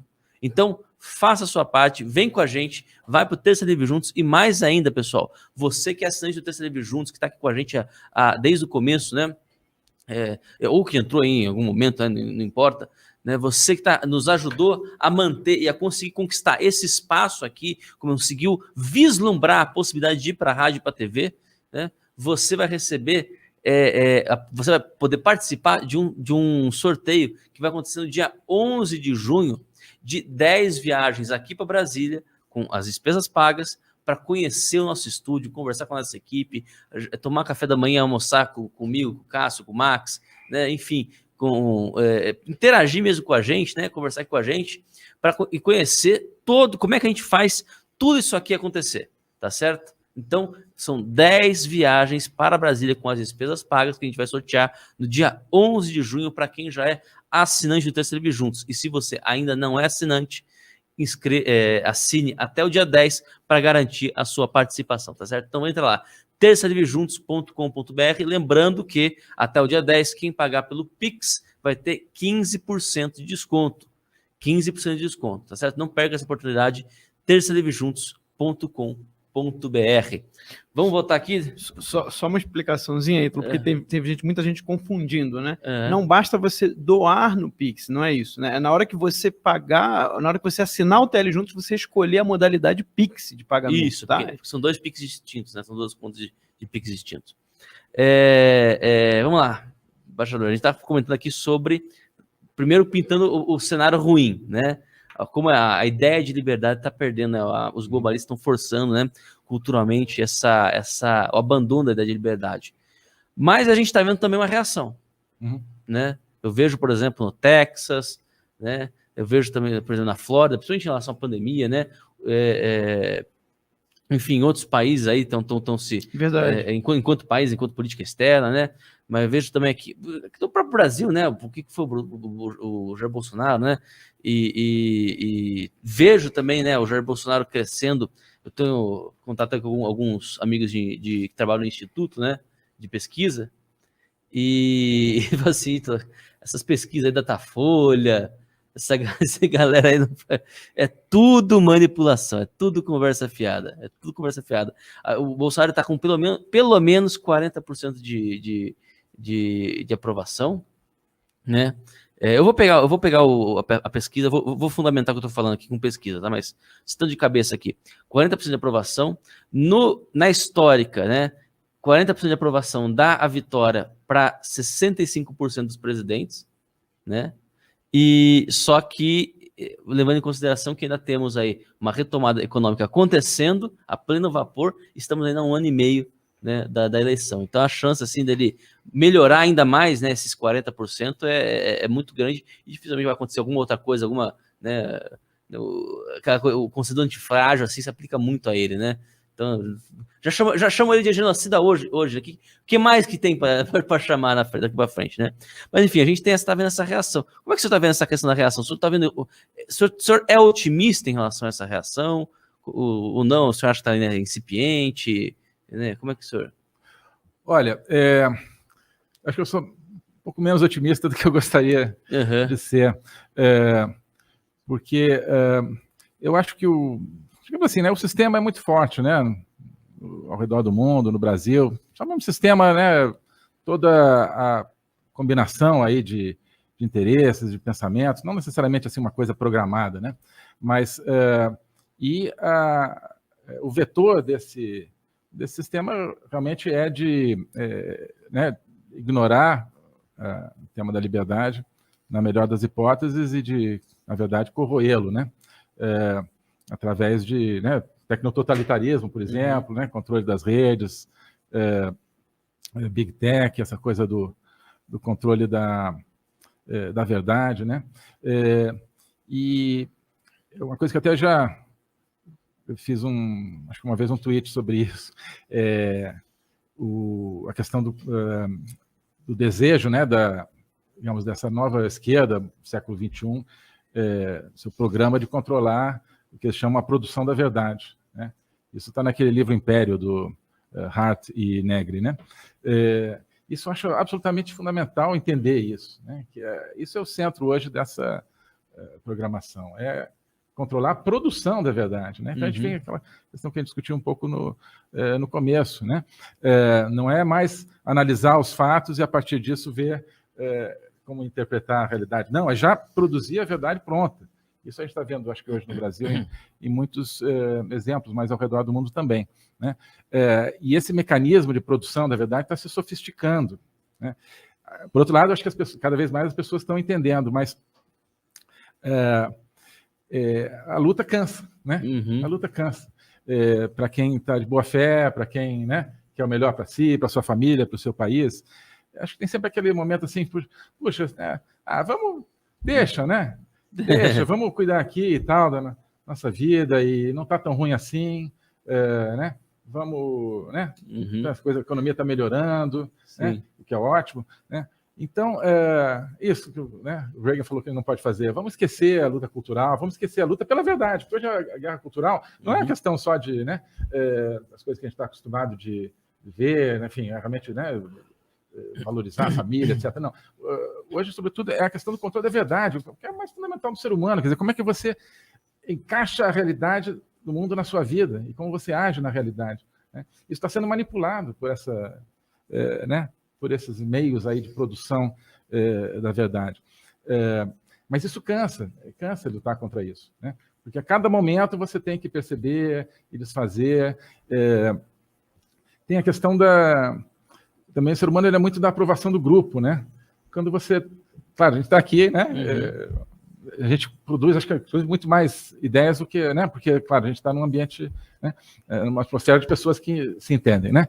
Mas, às vezes, você está numa atmosfera diferente, pessoas hostis, então é chato você ser hostilizado o tempo todo, né? A pessoa tem a dizer, não, chega, vamos voltar, vamos fazer como sempre se fez, né? E no caso do exemplo concreto, vamos pensar só na economia, mas não, porque enfim, a economia sozinha não resolve, né? A economia sozinha não vai resolver esse problema da produção da verdade, não vai resolver o problema da manipulação da informação. E aí não adianta, né, você ter a melhor economia do mundo se não houver a coerência social, voltando àquele tema e a coerência de pensamento e a liberdade de pensamento que tem que estar por baixo disso tudo. Eu acho que, né, a economia capitalista, saudável, sem liberdade de pensamento, sem liberdade de expressão, não existe, porque é aí que circulam as ideias, que circula a inovação, né? Você vê os Estados Unidos, então vamos voltar. Podia fazer um estudo assim sobre a correlação entre crescimento econômico e liberdade de pensamento, liberdade de expressão, talvez. Né? Por que os Estados Unidos estão, mesmo agora com 6 trilhões de dólares aí de estímulo, a previsão é de um crescimento aí anual de 2%, um crescimento medíocre, né? Será que não tem a ver com a a erosão da capacidade da liberdade de expressão? Será que não tem a ver com a erosão do sentimento de liberdade, que sempre foi o esteio da economia americana? Em outros países eu não sei, mas nos Estados Unidos certamente foi, né? Então, a estagnação econômica como uma consequência da estagnação mental, né? Eu acho que isso é o tipo de coisa que tem que se pensar. Perfeito, perfeito. Eu me lembro quando o ministro Ernesto, a primeira vez que eu vi aqui no Terça Livre, ainda lá na antiga sede, o senhor falou que conhecia, né, o Terça Livre antes, sim, né? Sim. Sim. Eu achei isso muito interessante. Não, então, eu comecei a assistir o Terça Livre acho que em 2015, né? Olha só. E foi assim um oásis no deserto, né? Porque eu não sabia que essas ideias, tinha pessoas falando dessas coisas e com uma visão de Brasil, com uma visão de mundo diferente, mais profunda, né? Então, de repente, não, achei, né, esse ambiente uma coisa fantástica, mudou muito a minha percepção das coisas. Porque isso, né, o Sistema falou né, virar televisão, vocês terem acesso a milhões de pessoas. Voltando, fala da aprovação, né? Quando você está num ambiente que todo mundo pensa diferente, a sua tendência é se retrair, né? E não ficar o tempo todo naquele choque, porque cansa, né?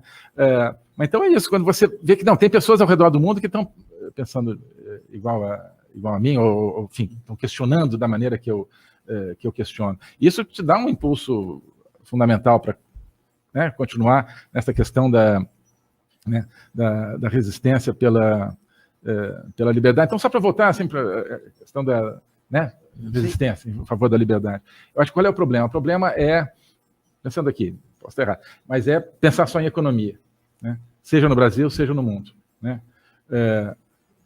Se você se preocupa com liberdade, não é a economia que vai resolver, que vai defender a sua liberdade. Você precisa de uma boa economia? Precisa, né? Mas eu acho que... É uma das pernas desse tripé aí, né? Tripé não sei quanto pés tem, mas assim, as pernas dessa que faz parar em pé, mas não é a única, né? Não é, exato. Bom. Não, de fato. Bom, a gente vê o fracasso desse tipo de pensamento, né? Bom, na China, acho que é o mais emblemático, né? No Chile, né? Com o Pinochet, né? Sim. É engraçado, né? Os socialistas, né? A esquerda costuma pichar o Milton Friedman, né? Por ter ajudado o Pinochet, né? Assim, não, mas veja bem, a lógica do Milton Friedman, né? Ela era de que, segundo o pensamento dele, se ele ajudasse a abrir economicamente aquele país, ele estaria fomentando a democracia. Acontece que estava redondamente enganado, né? Mas a lógica era essa. E de fato estava, né? A Pinochet abriu a democracia, abriu a economia, né, disparou, mas a democracia não veio por consequência disso, né? O Pinochet acabou saindo dali por outros motivos, né? E agora o Chile também está passando por esse problema que a gente está vendo aqui agora, né? Quer dizer, está passando não, né? Já consolidou o problema, né? A nova Constituição, que parece, né, inspirada na nossa. Terrível, né? Exato. Na América do Sul, acho que isso é muito visível. Tem uma ideia que o presidente do Paraguai, o Mário Abdo, falava muito, eu admiro muito o presidente Mário Abdo e essa ideia dele, de que o problema da América do Sul, da América Latina, é que a gente se esqueceu dos valores, que a gente, né, os países, diferentemente, se organizaram só a partir de interesses, né? E ele falou, não, a gente precisa recuperar os valores, sem, claro, e contra os interesses, né? Isso foi um pouco a filosofia do ProSul, né, que a gente tentou formar, um bloco que está aí decolando em substituição à Unasul, que tinha um outro conceito, claro, mas que ainda não, enfim, acho que fez tudo que ele pode fazer como bloco sul-americano. Mas é isso, de construir uma integração com base não só em interesse, mas também com base em valores, sobretudo de liberdade, democracia, né? Mas os valores mais profundos que garantem a liberdade e a democracia, né? E que as pessoas às vezes têm vergonha de falar, os valores conservadores, né? Então, num certo momento, parecia que a gente tinha um grupo aí de países com essa ideia conservadora na América do Sul, né? Então, Brasil, Chile, né? Argentina com Macri, enfim, né? Colômbia. Mas hoje, acho que a gente vê um enfraquecimento dessa dimensão dos valores, mesmo em países que, né, permanecem com uma economia liberal, que permanecem com uma visão não de esquerda, digamos, né? Mas não basta não ser de esquerda, né?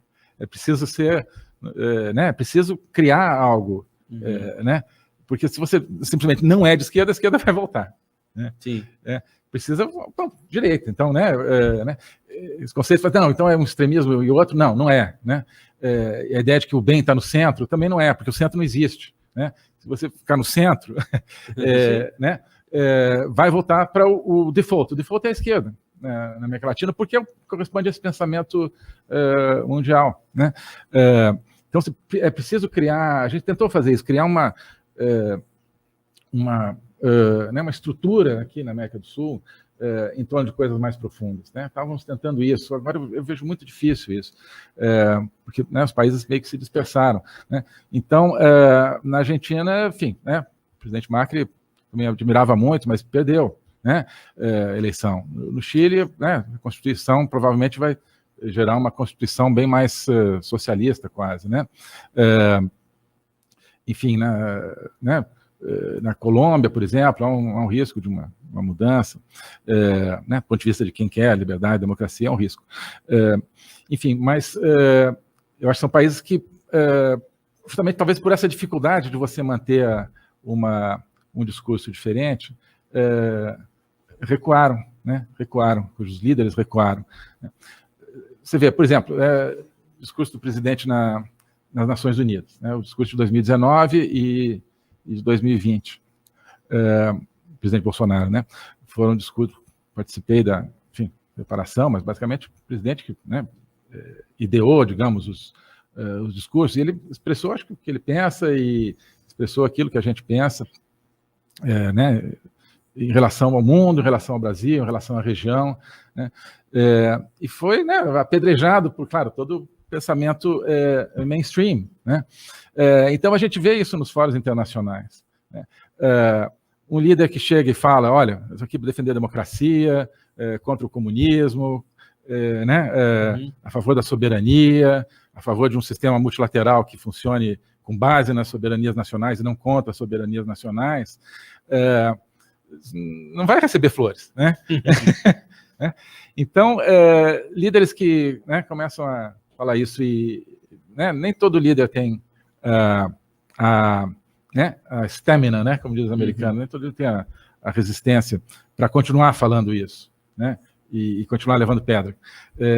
Então, a tendência é recuar. Então, você recua, né? Então, você é um presidente no país médio, tal, que tem essas ideias, mas que vai lá e apanha. Então, começa a recuar, né? E aí se, digamos, encurralar no simplesmente não esquerda, né? No simplesmente não ser esquerda, que não, eu acho que realmente não é suficiente. Daí também a responsabilidade do Brasil na região, né? Como país maior, de falar as coisas, né?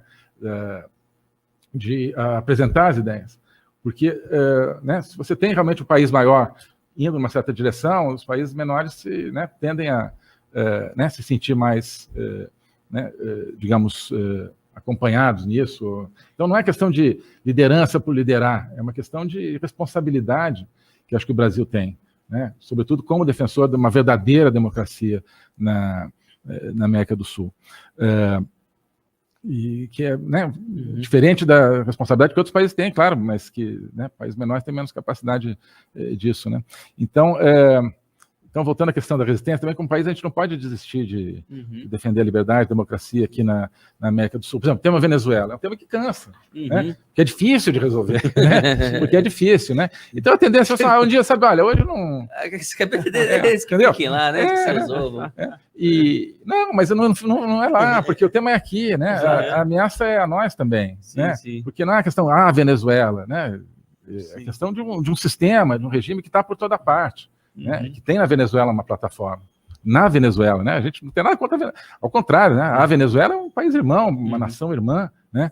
Então, é a questão do regime, a questão da conexão desse regime com outra.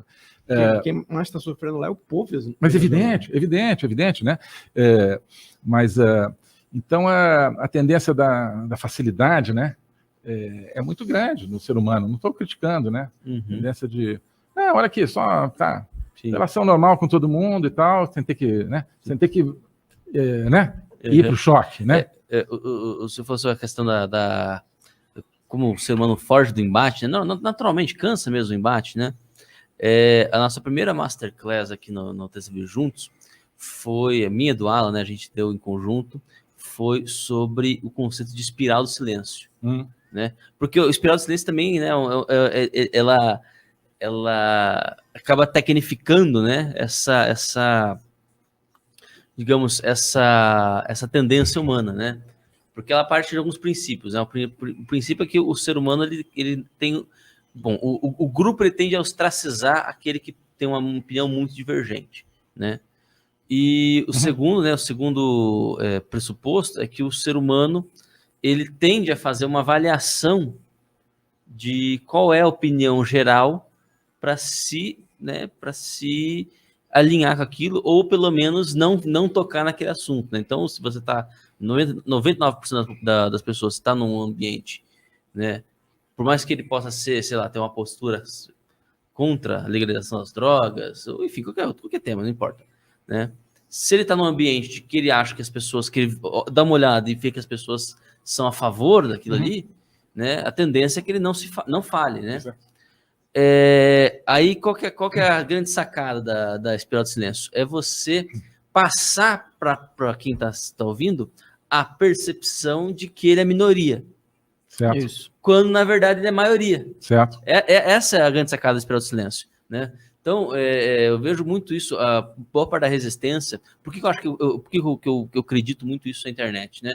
Não só evidentemente o fluxo de dados, né, o fluxo de informação, né, mas porque o fluxo de informação, o fluxo de discussão entre as pessoas possibilitou que as pessoas percebessem, peraí, eu não estou sozinho, não sou eu que estou maluco, né? Assim, então, eu quero que a gente tem um recuo muito grande em termos políticos, né, eu concordo com o senhor nesse aspecto, né, nós tivemos aí o Trump nos Estados Unidos, né, estamos vendo aí o Netanyahu em Israel, né, e estão vendo a dificuldade que o Bolsonaro está passando aqui, né? Temos Argentina, Chile, né? Todos esses países aí, você vê um recuo político dos conservadores, né? Mas eu não vejo, né? Posso estar enganado, mas eu não vejo um recuo cultural. O que eu acho que foi o seguinte: a gente queimou largada, na verdade, em termos políticos, né? Porque esses dias eu usei uma expressão aqui, eu falei assim, olha, você ter cargo político sem ter uma cultura política correspondente que lhe dê base, é como você ter uma espada muito afiada na mão de um macaco. Né? Assim, a comparação é pitoresca, né? Mas assim, o macaco não vai saber o que fazer com a espada afiada, né? Tanto faz, né? Então, assim, e é isso, né? Você tem aí você tem muita gente aí tem cargos, né? Você teve aí cargos políticos na mão de pessoas conservadoras, mas o movimento conservador não estava preparado para embasar o bom uso daquele cargo, o uso daquele cargo na sua total potencialidade. Né? Aí gera o que a gente está vendo, né? Por exemplo, o governo Bolsonaro passou os últimos 3 anos, né? Estamos indo para 2 anos e meio, né? Os últimos 2 anos e meio, né? Boa parte do esforço que ele poderia estar exercendo, fazendo exatamente aquilo para o qual ele foi eleito, ele está tendo que desviar da bala, né? O tempo todo tendo que desviar, né? Bom, o senhor viu isso melhor que ninguém, né? Exato. Não, acho que você tem razão. Quer dizer, existe uma força, né, que já tomou o corpo e que não vai desaparecer, né, no movimento conservador, e que não depende do momento político, né, embora seja influenciada pelo momento político, mas que tem um movimento próprio, né? E que cria um movimento político de certa maneira também, não é? Sim, lógico, né? Lógico, né? Então, e que continua precisando dos instrumentos de ação política, né? Aquela coisa que, né? Você falou, não existe um partido conservador, não existe um, né? Vai ter em breve, né? A TV conservadora. Tem que os conservadores ainda são pequenos, são né, menos expressivos, acho que estão surgindo, mas já existe a efervescência, né? Isso acho que não se perde. Mas Eu gosto muito de uma frase do Monteiro Lobato, né, que dizia: um país se faz com homens e livros, né? Hoje o país se faz com homens, mulheres e livros, né? Para não dizer que eu estou... Livros e livras. Pois é, né? E tweets, né? E tweets. Mas é isso, né? Eu acho que você precisa da base né, de ideias, precisa da discussão de ideias e precisa da circulação de ideias. Por isso, novamente, né, o risco do tecnototalitarismo abafar isso, né? O esforço imenso que se faz para abafar isso. E quando eu falo, né, tecnototalitarismo, não é só a questão de censura nas redes, né? Eu acho que a gente tem que pensar cada vez mais, e nesses próximos anos aí, com o surgimento e, enfim, a disseminação aí da internet das coisas, né, de toda essa interconexão que virá, né, já está vendo com a tecnologia 5G, sobretudo, que facilita isso, onde toda a sua vida está visualizada e interconectada, né? As pessoas falam assim, meio de brincadeira: imagina se você vai abrir sua geladeira, e a geladeira... Não, você não pode abrir a geladeira porque ontem você falou uma frase politicamente incorreta. Você tem que ir para uma aula de reeducação, assistir um vídeo de reeducação, depois você volta e abre a geladeira, né? É meio piada, mas não sei se... Sim, é verdade. Tanta piada já virou realidade, né? Exato. Então, as tecnologias e essa interconexão da sua vida toda proporcionam um espaço para o controle social que é gigantesco, né? E dá angústia de ver isso, porque isso é preciso que se pense isso, né? Então, defender a democracia, daqui a pouco, vai ser defender a sua privacidade, digamos, diante desse negócio, né? Mas em países, por exemplo, em Reino Unido, está muito avançado, infelizmente, essa coisa de que as pessoas começam pode ser presa por uma coisa que você falou em casa, né? Que é considerada contra o politicamente correto, né? Em outros lugares também, mas, enfim, eu tenho visto notícias sobre isso na Inglaterra, por exemplo, né?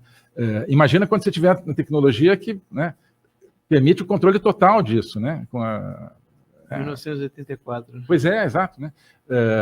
Vai ter, né, uma coisa escutando tudo que você fala dentro de casa, ligado à sua conta no banco, à sua, né, ao seu carro. O carro parou de funcionar porque você né, disse uma coisa qualquer. Então, e é claro que a pandemia ela acirrou isso, né? Porque tudo que é controle virou uma coisa, não, vida ou morte, né? Ela habitou as pessoas a dizer: não, o controle social é necessário para preservar a vida.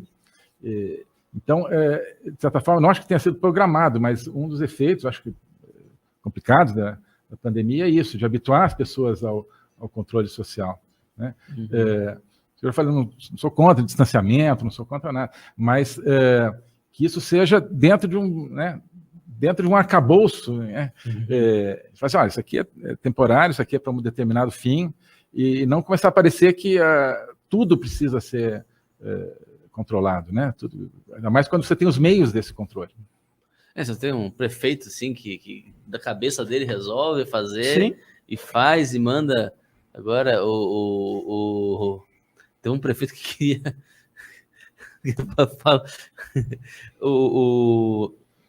não me lembro agora o nome da cidade. O prefeito ele queria proibir as entregas com moto e bicicleta. Sim. Resulta. Daí você supõe o seguinte: bom, entrega a pé pode. Pode. Aí eu pergunto: raios. Raios. É a moto que está passando o coronavírus? Parece quase um teste, né? Parece ser. Exatamente. Mas você sabe que tem muito treinamento, alguns treinamentos forças militares no mundo afora, né?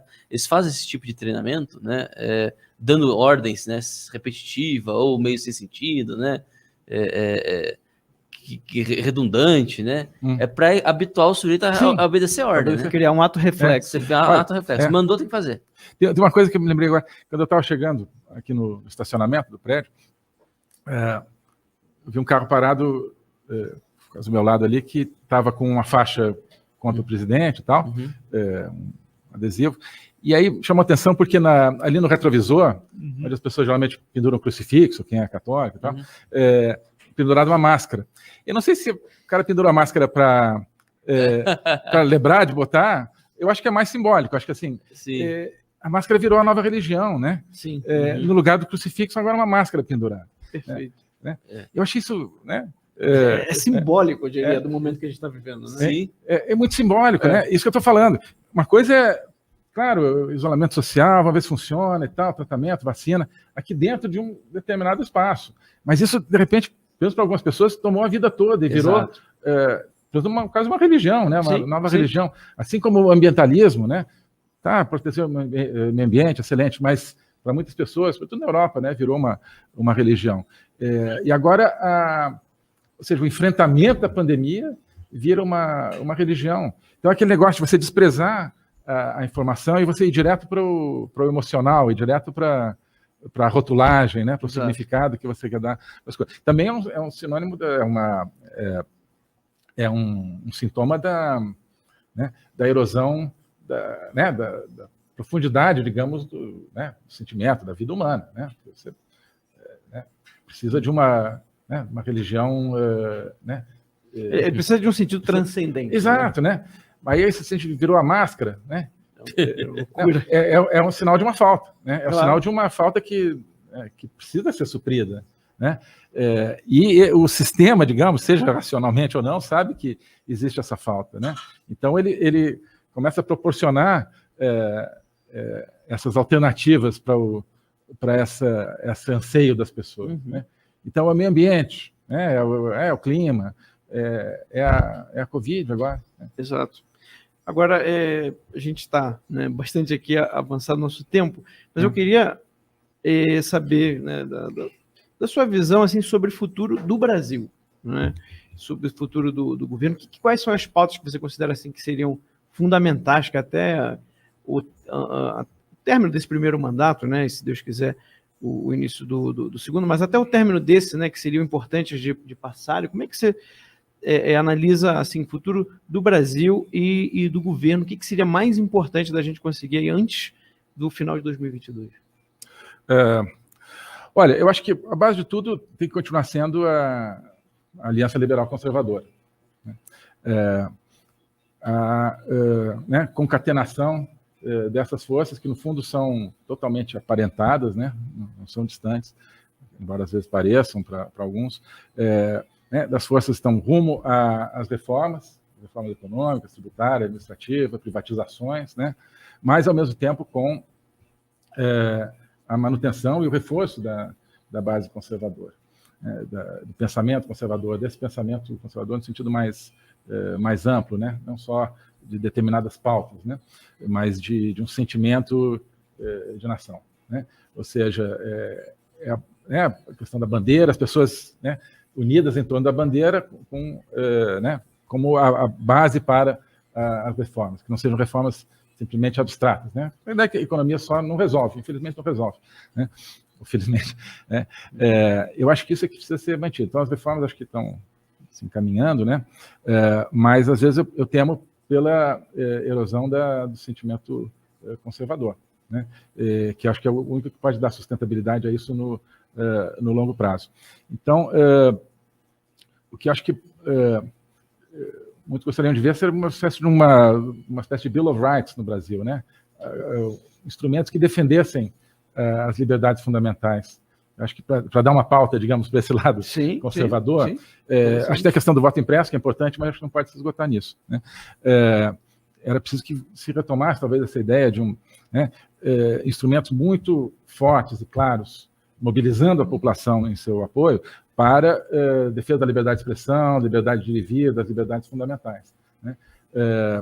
E a gente está vendo que hoje isso é um pouco, no nosso arcabouço, isso está pouco defendido, né? Pouco claro, talvez. Está na Constituição, mas é necessário, eu acho que isso se reforce. Eu acho que isso uniria, mobilizaria as pessoas nessa outra vertente. E que tem a ver, claro, com a experiência que as pessoas estão vivendo, né? Muitas pessoas em função da pandemia, com perda de emprego, com perda de liberdades. Então, é justamente um momento em que as pessoas estão vendo não no abstrato, mas no concreto, o que é a perda da liberdade, né? E E como é preciso que isso se preserve, claro, deixando aquele espaço da saúde, deixando aquele espaço das medidas, então, de isolamento, das medidas de combate à pandemia, né? Mas sem deixar que isso tome toda a vida social e a vida política, né? Então, talvez seja um momento bom para isso. Esperamos, né, que seja em breve um pós-pandemia, a partir dessa experiência, uma mobilização pelas liberdades fundamentais, junto com as reformas. E reformas econômicas, junto também com uma nova inserção internacional do Brasil.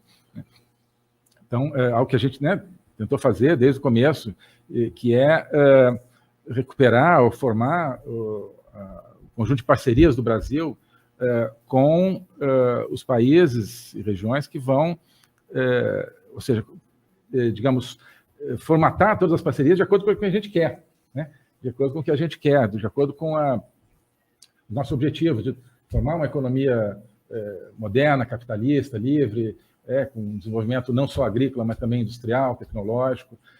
Então, acho que a gente também não pode perder isso, não pode ser não pode ser algo totalmente abstrato, assim, não.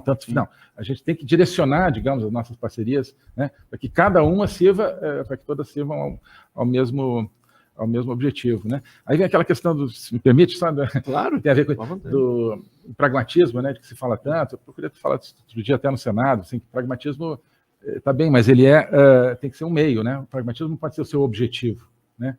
Não faz sentido dizer que seu objetivo é ser pragmático. Aí me lembrei também na frase de um amigo meu, que falou assim, olha, nenhum país se tornou uma grande nação pelo pragmatismo, né? Os países se tornam grandes nações pelos seus valores, pelos seus objetivos, né? Pragmatismo é você achar os melhores caminhos para chegar nesses objetivos, né? Então, Portugal, né, do século XVI, 1 milhão de pessoas que formaram um império, né, extraordinário. Não foi o pragmatismo era achar a melhor rota para chegar nas Índias, achar a melhor rota para chegar no Brasil, né? Mas o objetivo era uma coisa mais íntima de expansão da fé, de expansão da identidade, ou de alguma coisa disso, claro, né? Então, eu acho que é isso, a gente não perder de vista os objetivos, não perder de vista os valores, e fazer com que tudo, a economia e as outras dimensões, convirjam para esses objetivos, né? Excelente, perfeitamente. Bom, nós estamos já para o finalzinho, né? Queria só, né, reforçar o recado que eu dei um pouco mais cedo, né? Se você quer ver discussões como essa acontecendo em rede aberta, né, de televisão e na rádio, para milhões e milhões de pessoas, assine o Terceiro Livre Juntos, faça parte dessa história com a gente e concorra até o dia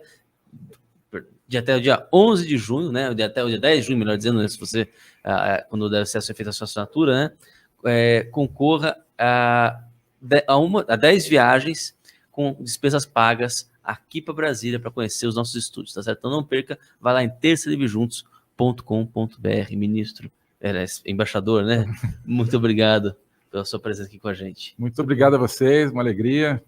Acho que para mim foi extremamente interessante estar com vocês aqui. E fiquei com vontade de ler ou reler vários livros aí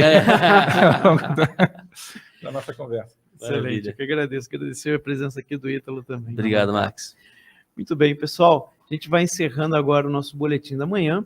E muito obrigado pela audiência. Lembrando que à noite nós voltamos às 20 horas com o boletim da manhã, trazendo as principais... Boletim da noite, perdão. À noite nós voltamos às 20 horas com o boletim da noite, trazendo as principais informações e análises para vocês. Fiquem com Deus e até mais tarde.